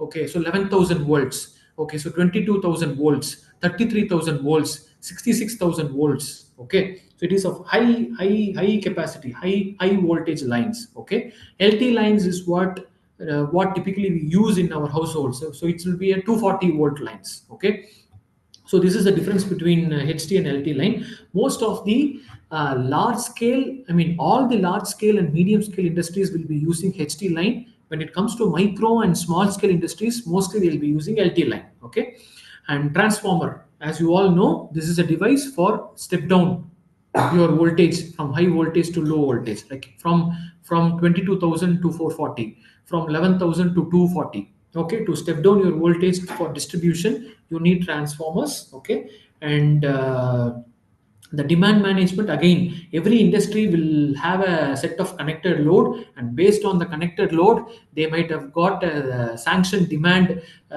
from the electricity board, that if I have, for example, a 2000 HP or a 2000 kilowatt of connected load, then they would request for 1500 kilowatt, or sorry, 1500 kVA of sanctioned demand. Okay, so this sanctioned demand, so how much of demand is being utilized every month? So so right now they have a sanctioned demand of 1500 kVA. Do the industry is utilizing all I mean, so the complete 1500, or how much they are utilizing? So that again depends on the load of the process. Okay, and the demand charges for every kVA per month in Tamil Nadu, actually from TNEB, is 589. Okay, so whether the industry is using or not their sanction demand, they have to pay this demand charges, fixed actually demand charges for 90 percentage of their sanction demand. Okay, for example, if they have a sanction demand of 1000 kVA, they have to pay this fixed charges for 900 kVA, which is 589 into 900. So that much amount they have to pay every month. Whether they use 900 or not, they have to pay for the TNEB, right? So demand management is also one of the very important aspect when it comes to this energy conservation in terms of energy cost savings. Then coming to the APFC is nothing but automatic power factor control. Okay, so in the upcoming sessions you will learn more about the apparent power, active power, and reactive power, which is in kVA, kilowatt, and kVAR. Okay, so power factor controller is the, I mean, so capacitor banks are the one which controls the reactive powers, compensating the reactive powers, which will really so decrease the difference between your kVA and kilowatt. Okay, so if your power factor is very low, like it has to be maintained in unity, and like if it is very low, the difference between your kVA and kilowatt increases. Okay, then the other important electrical utility is motor, which is a very common electrical utility that it is available, that can, I mean, so that could be available in all the process industries. Okay, even in the domestic and commercial areas. Okay, so motor, again, it converts your electrical energy to mechanical energy, gives a shaft power, and that is the mechanical energy to drive your thing. And so again there is a conversion efficiency from your electrical to mechanical, and like how you have connected or coupled your motor with your drive, whether you have a direct coupling or you have connected with your belt and all, your efficiency will vary accordingly. Okay, so these are all the aspects that we look into, right? Then we have induction heaters, induction based heating devices for process heating. Okay, so these are all some of the common electrical, actually the utilities that we really focus on when we go for an energy audit. Then comes the mechanical utilities, where we have this air compressors. Air compressors is one of the very common, like where, like as you have a motor in an electrical so this utility, in mechanical utility, this compressors and fans are one of the very common utilities that you can see in all the industries. Compressor, nothing but it will generate compressed air by consuming electricity. Fans and blowers, again, it is used for actually transporting a material or or any gases or stuff, okay, or to provide humidification for a particular area. Okay, so fans and blowers are almost the same. Okay, it can be used in both the directions. It can be an so it can suck the air or it can blow the air. Okay, so it again depends on the application of the process. Okay, then we have these two again, one of the common utilities. So under the mechanical utilities, the one is cooling tower and the other one is heating, ventilation and air conditioning. So cooling tower, again, this is used to reduce the temperature of a particular gas or a fluid or something. Okay, so which will have a fan in the top of it. The fluid will be flowing over the fins of the cooling tower, which will get exposed to the atmospheric air and it will reduce the temperature. Again, a lot of aspects are there in terms of energy efficiency when it comes to cooling tower, which will be explained in the respective sections or in the lectures. Then we have heating, ventilation is nothing but your chiller and air handling unit. So these days, the centralized chillers are very common in all the hospitals or an institution, everywhere. If you go to a theater, okay, so the centralized air conditioning is very common. So for a centralized air conditioning, you need two main components. One is your chiller, which will produce the chilled water. That is the source of cooling, okay, source of chilling or source of cooling, and that gets distributed to your particular area via air handling units, where you have fans, ducts, and everything, which will bring that cold air to your place, and it will suck your hot air, and it will again go to the chiller to cool down the air, and then it will come back here. So these are all interconnected. Okay, then you have the mechanical, the other important or common mechanical utility is the pump. Okay, so you are all well aware of the pump, which is used to pump a fluid, liquid, water, or any fluids, okay, which consumes electricity as the input energy, then converts to hydraulic power, and then from hydraulic power it converts to a kinetic. So it converts into the other form of energy to transport your liquid or water to some other point. Okay, so these are all some of the common mechanical utilities that is available in the industries, which consumes a lot of energy, right? Then coming to thermal utilities, you have boiler.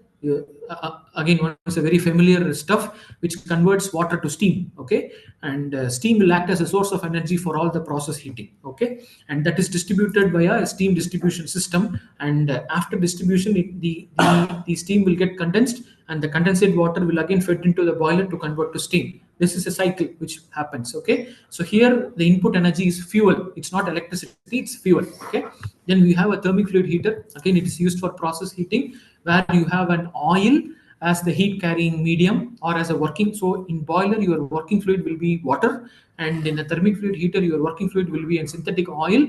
Okay, your oil will be heated up, and that oil will carry your heat energy. Then it will then that is getting utilized in your process. Then your oil temperature will come down, and then again it gets heated up in a thermic fluid heater. Okay, and we have the furnaces for a lot of other melting and other applications. Again, the same thing. Okay, and for all this common, this boiler, thermic fluid, and so the thermic fluid heater and furnace, the common aspect is combustion. Okay, so combustion is a very common thing that happens in all the utilities. Okay, then you have heat exchangers, where you want to exchange heat from high temperature to low temperature, or if you have any waste heat that can be recovered to your working fluids, you can use the heat exchangers. Okay, as I said, the steam distribution system is used to distribute your steam for your process heating purposes. Then insulation is what it really insulates your steam line, your chilled water lines, and other lines to get into contact with the atmosphere, which will really lose the heat energy in the form of radiation losses. Okay, this is also a very important aspect of energy in terms of energy conservation. Your insulation has to be very properly maintained. Okay, and now comes the list of some of the energy audit instruments that is really necessary to conduct this audit. So where we have power quality analyzer, power clamp meters, ultrasonic water flow meters, air flow meters, flue gas analyzers, air leak detectors, acoustic imagers, thermography, steam trap testing machines, anemometers, manometers, temperature and humidity data logger, lux meter, tachometer, vibration analyzer. So these are all we have a very comprehensive set of instruments that is required to conduct an energy audit, because we need to do the performance analysis of each and every utility, for which we need to do a lot of measurements, and that can be done only with this special instruments. And these are all high cost instruments, which has to be really handled with care. Again, the same stuff. So these are all the different instruments, and each and every instruments will be explained in detail in the respective lecture series. Okay, so like how to use the instrument and how to operate it and what sort of measurements we can take. Okay, so everything will be explained in the respective lectures. And finally, like, we have the observations and recommendations what we finally come out with this audit. For example, if you consider in the case of your a motor. Okay, I mean, I'll yes, in the case of motor, so the number of rewindings are high. Okay, so the motors are rewinded multiple times. Okay, then for every rewinding, 5% of energy consumption will increase. So we will recommend to go actually replace the old rewinded motor with a new energy efficient motor. So this is what a typical observation, and this is what a typical recommendation is. For example, your boiler, the feed water temperature is very low. Why the feed water temperature is very low? The reason is the condensates are not properly collected or recovered. Okay, and that will reduce, and that will really make them to add more makeup water, which will reduce the feed water temperature. So you have to maintain a system, condensate recovery system, to improve your condensate recovery factor, which will maintain high feed water temperature. So that is the recommendation we provide. Okay, then for compressors, high unloading hours in the compressed air, which increases your line leakages and stuff. So install compressor for effective capacity utilization. Install VFDs and then arrest all the air leakages. So these are all some of the very few commonly observed things in an audit, and the recommendations what we are giving. And we usually classify this recommendation in this so-called pyramid called must, missed, and best practices. So this is only the point of view for an industry to really start planning for implementation. Okay, so must practices are the stuff which really involves, which are very much familiar to the industry, and this involves only practices like energy conservation practices. This will not really involve any technology intervention, where the implementation cost will be almost nil or a very, very, very minimal investment. So this is must practices, so they have to do. Okay, missed practices is some practices what the industry knows, but they don't really care implementing the practices. Okay, and this also requires some amount of not very huge, but a marginal amount of investment to require to actually implement these practices. So this we categorize it as best practices. And finally come the best practices, the industry best practices, where we have a lot of new technology interventions to really conserve a lot of energy, but this also requires a lot of investment from the industry to implement this. Okay, so these categories are on the aspect of the knowledge, on the aspect of investment, and on the aspect of integration. So finally, which is a very important thing for you people who are attending for the sessions, right? So what are all the career opportunities that you have in the field of energy management, energy auditing and stuff?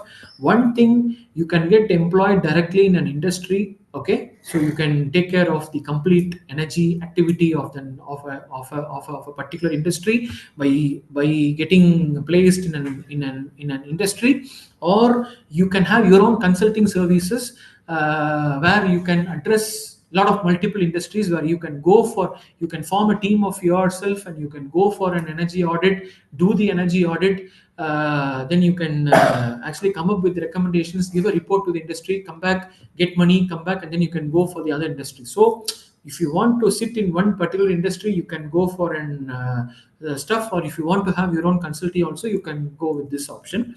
And as I said, So this Bureau of Energy Efficiency is the national agency which is taking care of all the stuff. So regarding this, they have the certification programs for which is a mandatory thing if you want to really go into the field of this energy auditing. We have two eligibility. One is energy manager and the other one is energy auditor. If you can see, so these are the requirements for an energy manager. You should have your bachelor's with 3 years of experience, or a master degree with 2 years of experience, or any management degree, engineering plus management degree with 2 years of experience, or a diploma with 6 years of experience.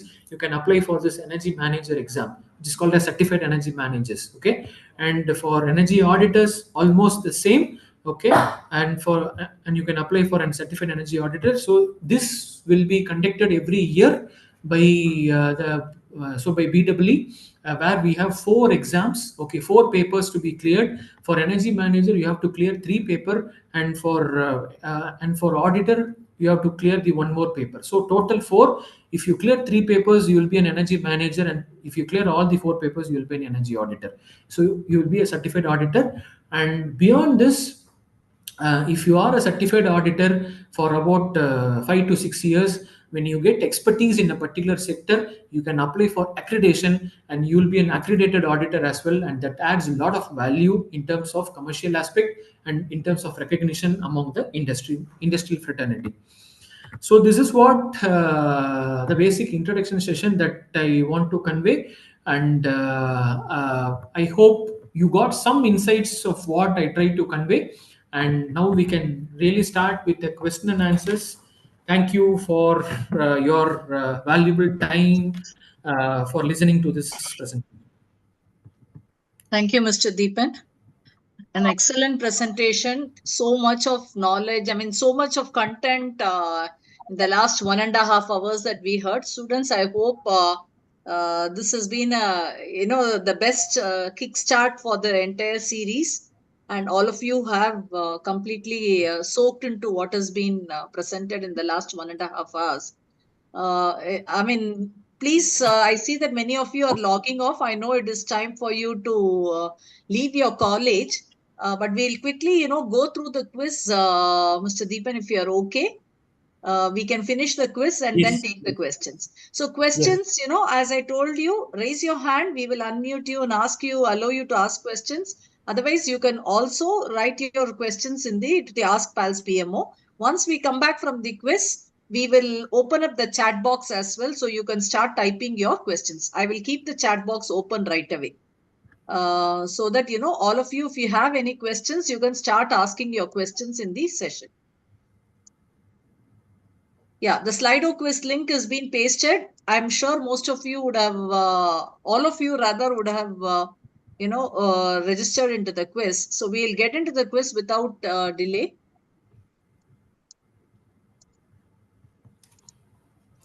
So this is basically a timed quiz. Each questions will come as a question and multiple 4 options as answers. You'll have to choose one of the answers. I'm repeating this for those of you who are probably joining this PAL session for the very first time.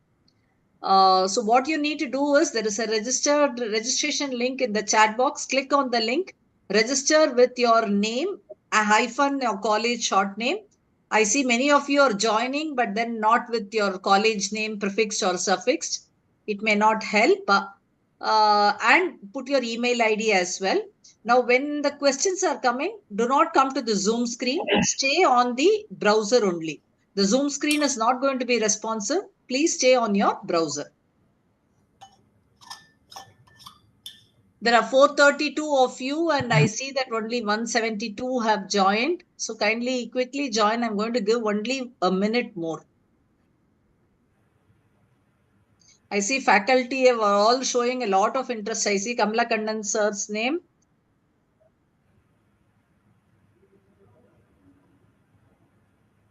So Deepan was talking to you about, the various certifications and other things that you can get. So I think you should take up this quiz and test your knowledge on what you have learned. 250, we'll get started. So the question will come to you on the screen. You'll have to click, read the questions and answer it, and all this within 10 to 12 seconds. The first question for you, please be ready. You have a question for 15 seconds with 4 options.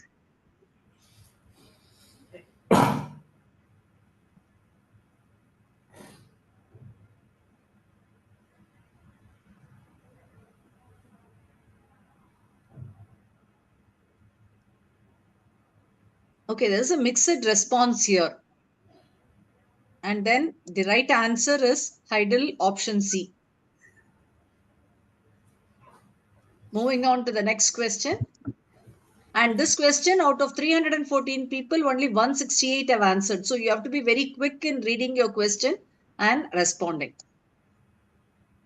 Robin, meanwhile, you can check the chat box and also the email.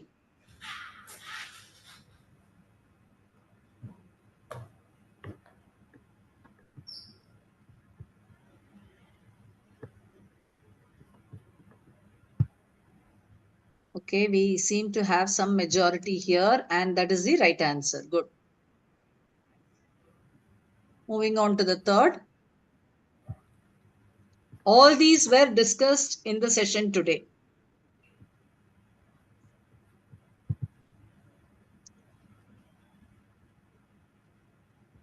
There are few of you who are trying to answer in the chat box. Kindly don't answer in the chat box. It won't help. We have given you a Slido link. Okay, here again, there is a mixed bag. And solar is the right answer. Option C is the right answer. Fourth.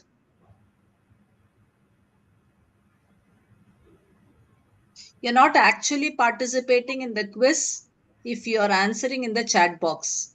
I will tell you why in a minute or so.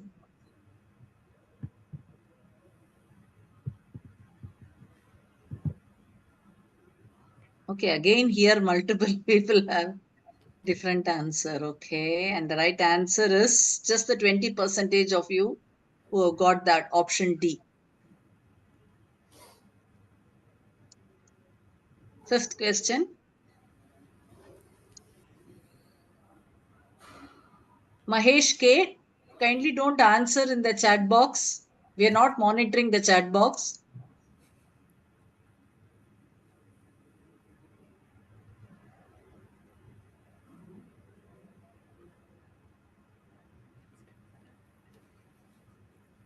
And the right answer is option B. Now just you can stay on the browser, but come back to do your Alt tab and come back to the Zoom screen. At the end of 5 questions, I have 10 questions for you. So at the end of 5 questions, we have Nikhil with 5 on 5. He has answered in 40.46, basically 46 seconds. Followed by Obula Reddy, Abhishek, Mahesh from MGR University. Thank you, Mahesh. And thank you, Niveta, for prefixing your name. So you have Tagore College, TCE, Tyagarajar College of Engineering. Sorry, Niveta from Tyagarajar College, Madurai. Mahesh, MGR University, in position 4 and 5. Nikhil, I don't know which one, but then you are in leading position 1. Now the same thing may not remain in the next 5 questions. So quickly, I urge all of you to participate.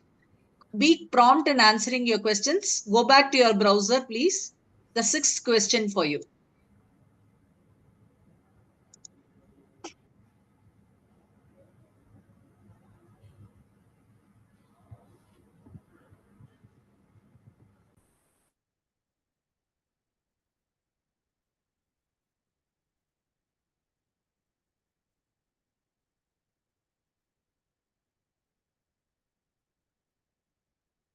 And the right answer is option A. 32% of you have got it right.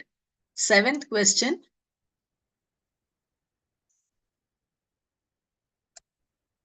High methane percentage.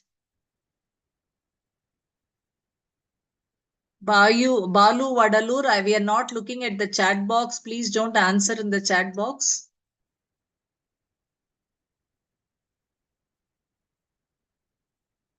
Okay, and the right answer here is natural gas. Moving on, 8th question.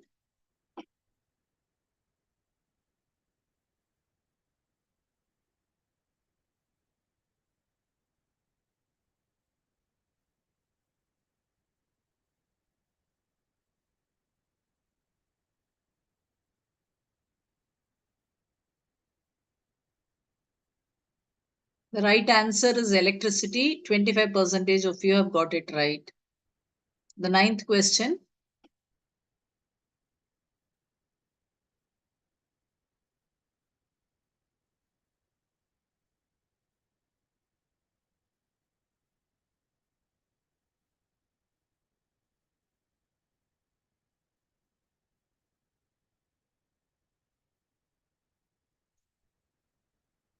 Mixed response here. 70 years is the right answer.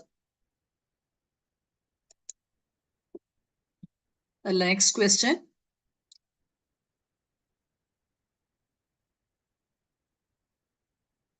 Your quick response will have a change in the leaderboard.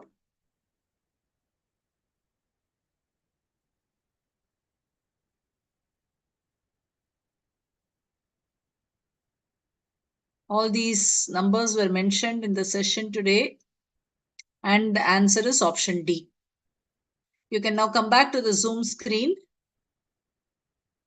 Thank you, Nitish. Nitish from Sairam Institutions have got 8 on 10 questions right in 1 minute and 34 seconds, followed by Obila Reddy. He's managed to keep the position 2. Sanjay Nikhil has come down from the position 1 to position 4, and then followed by Yashaswini.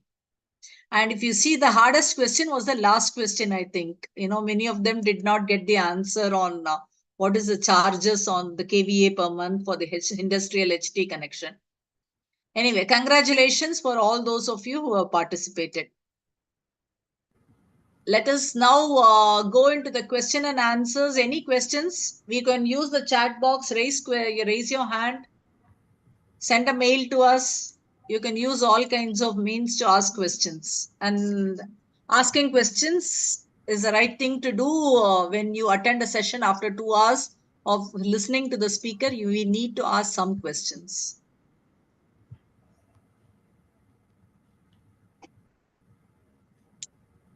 Mahesh K, you want to ask questions, sir? Dr. Mahesh?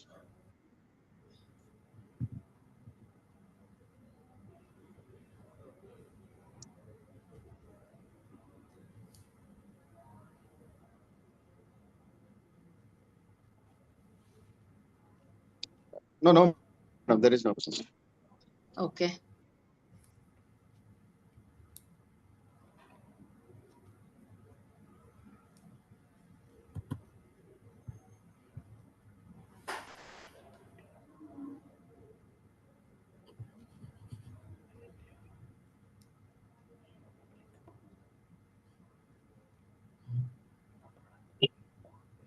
Any questions? I think Vasant Raj has raised his hand. I have constantly trying to allow him to unmute, but he's not. I think he's just trying to use the raise hand facility. So Deepan, in the quiz, you saw some of the very close answers, right? Like high-end electricity, which was high grade. I think one was the question. So any clarifications on some of the close answers you saw?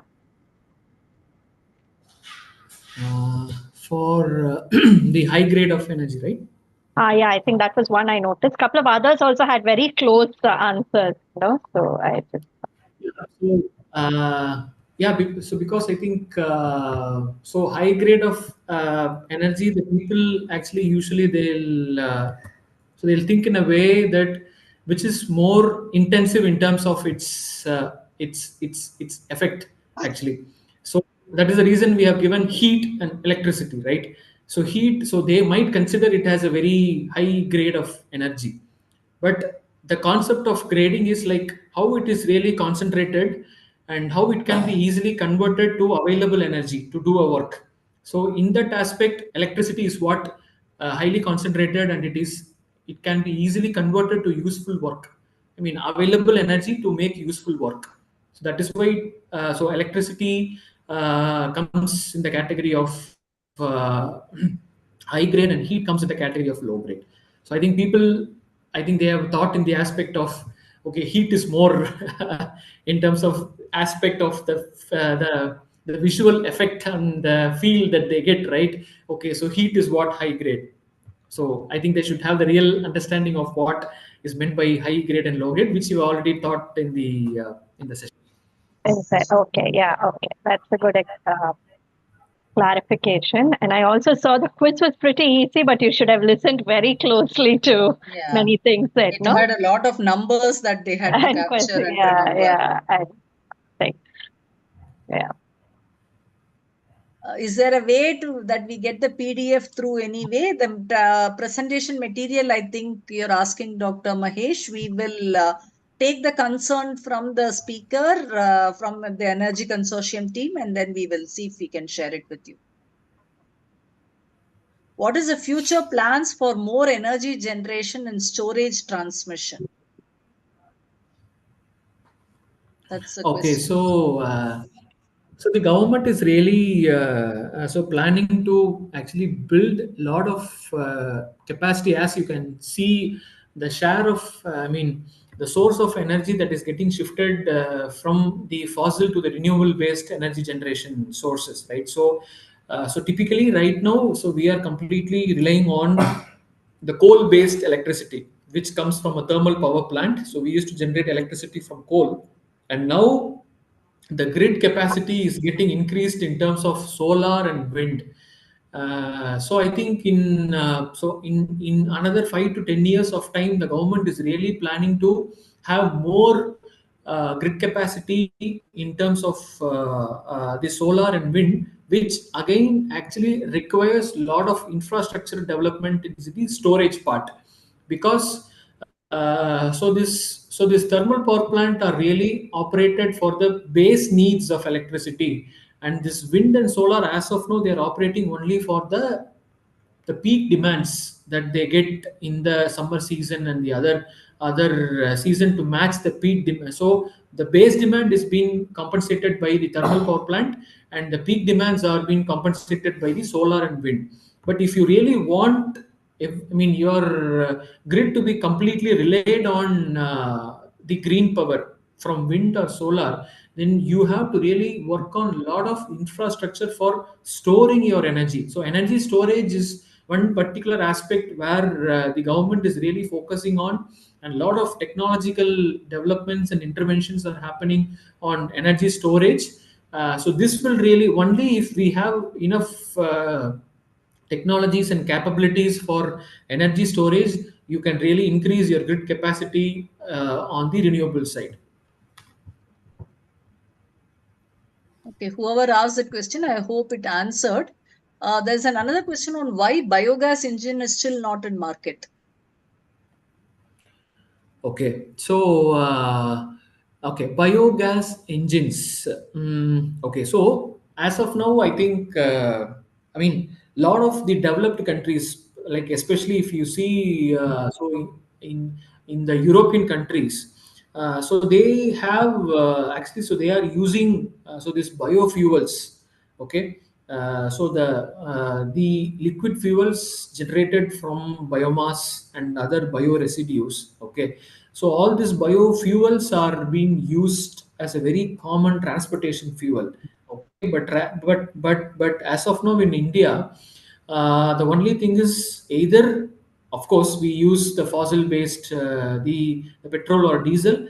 The other option what we are going is the LPG. I mean, so the people are going for compressed natural gas, or the liquid, or the LPG gas for the transportation facilities. But the concept of this biogas, which is generated from the biomethanation or from any other treatment of the biological residues or the biomass, which is not really used in the vehicles, is one particular aspect is the storage again. So they are not really comfortable in terms of the generation facilities are there, but how to properly handling storage and handling of this biogas is not commercially successful here in India, and that is the reason why so either people, they really try to generate this biogas and use it directly, so for any other cooking application and other other energy generation activities, but they don't have a proper infrastructure for storage and handling of biogas to have it in a vehicle. So this is the reason why biogas is not being mostly used in India for transportation.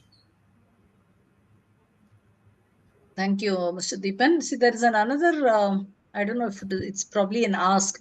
Dr. Mahesh, I think, was the person who asked this question.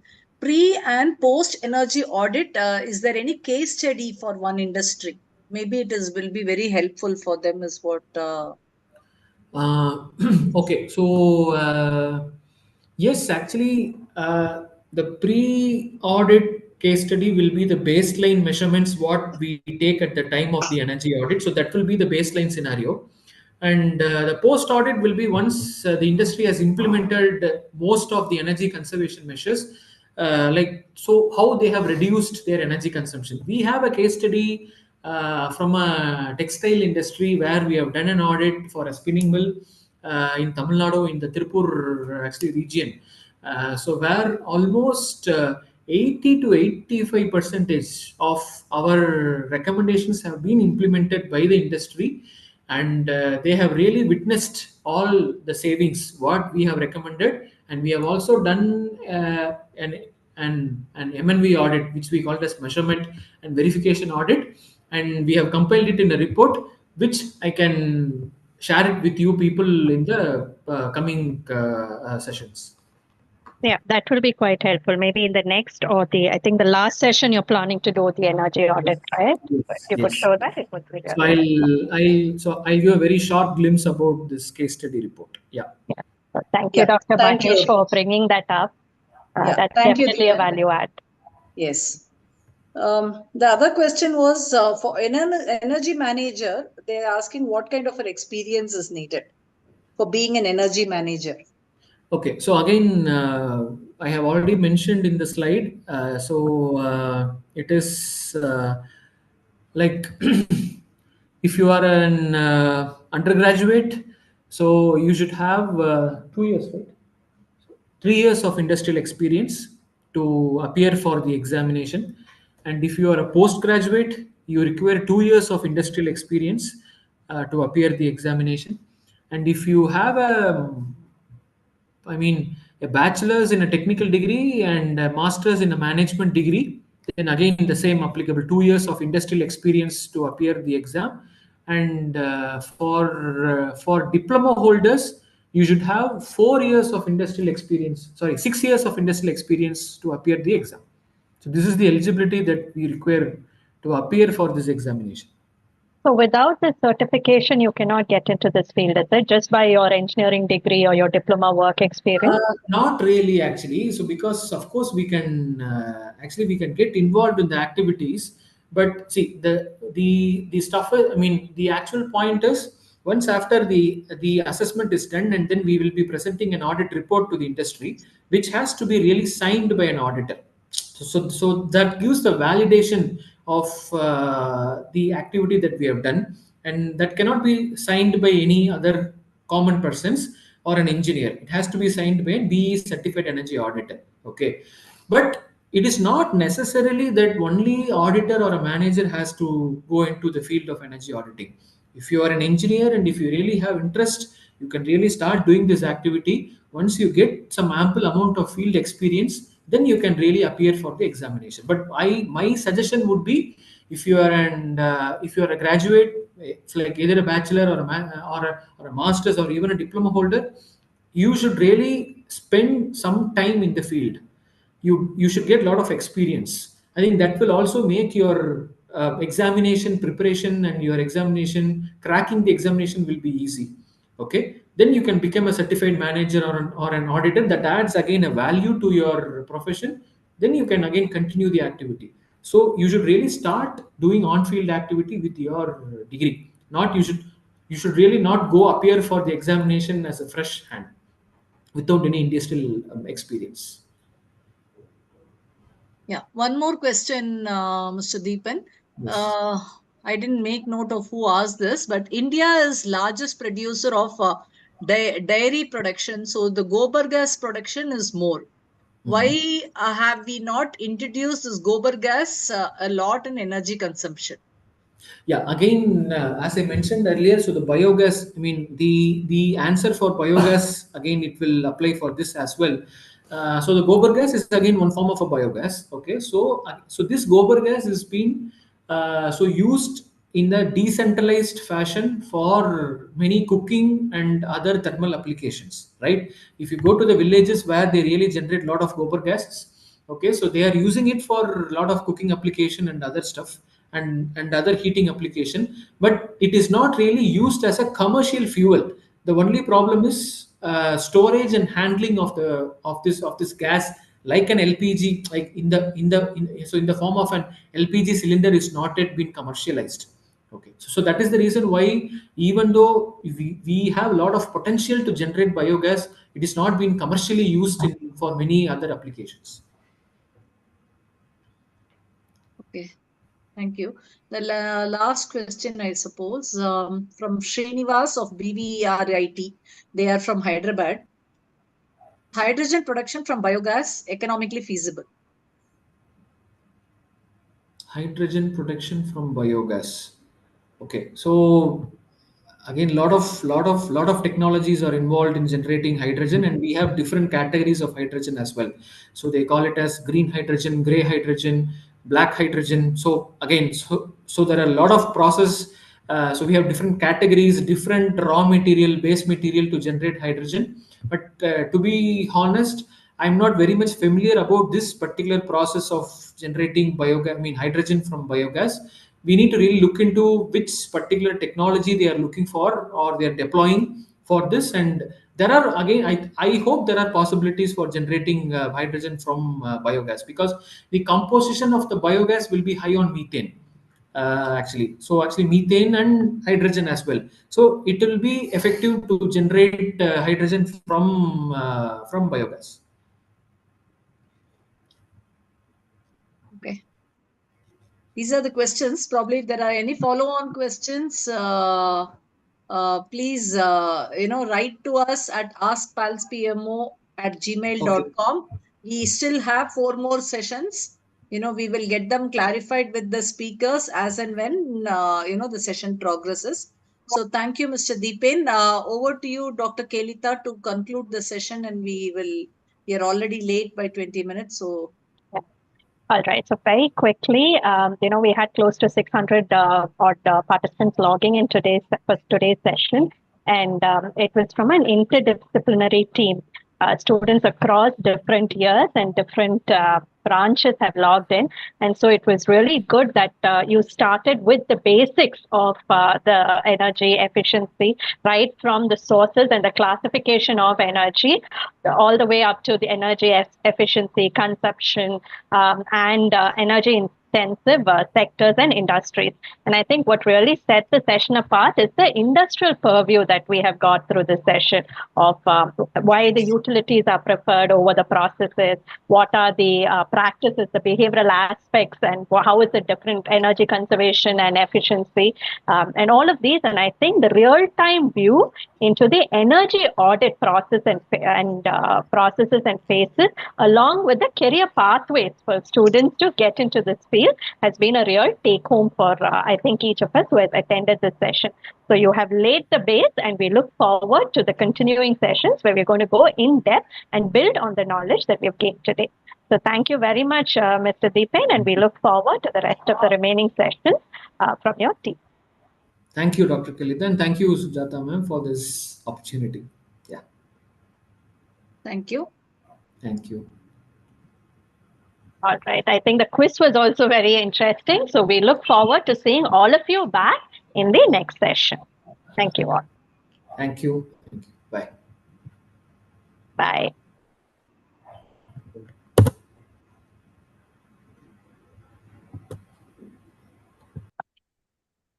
Yeah. Robin, thanks for everything. I think Sujata is logged off, is it? Yeah. Okay. So I'm also logging off, and Okay. please. Thank you. Yeah. Thank you, Dr. Kalita. Yeah. Thank you. Bye. I'm stopping it.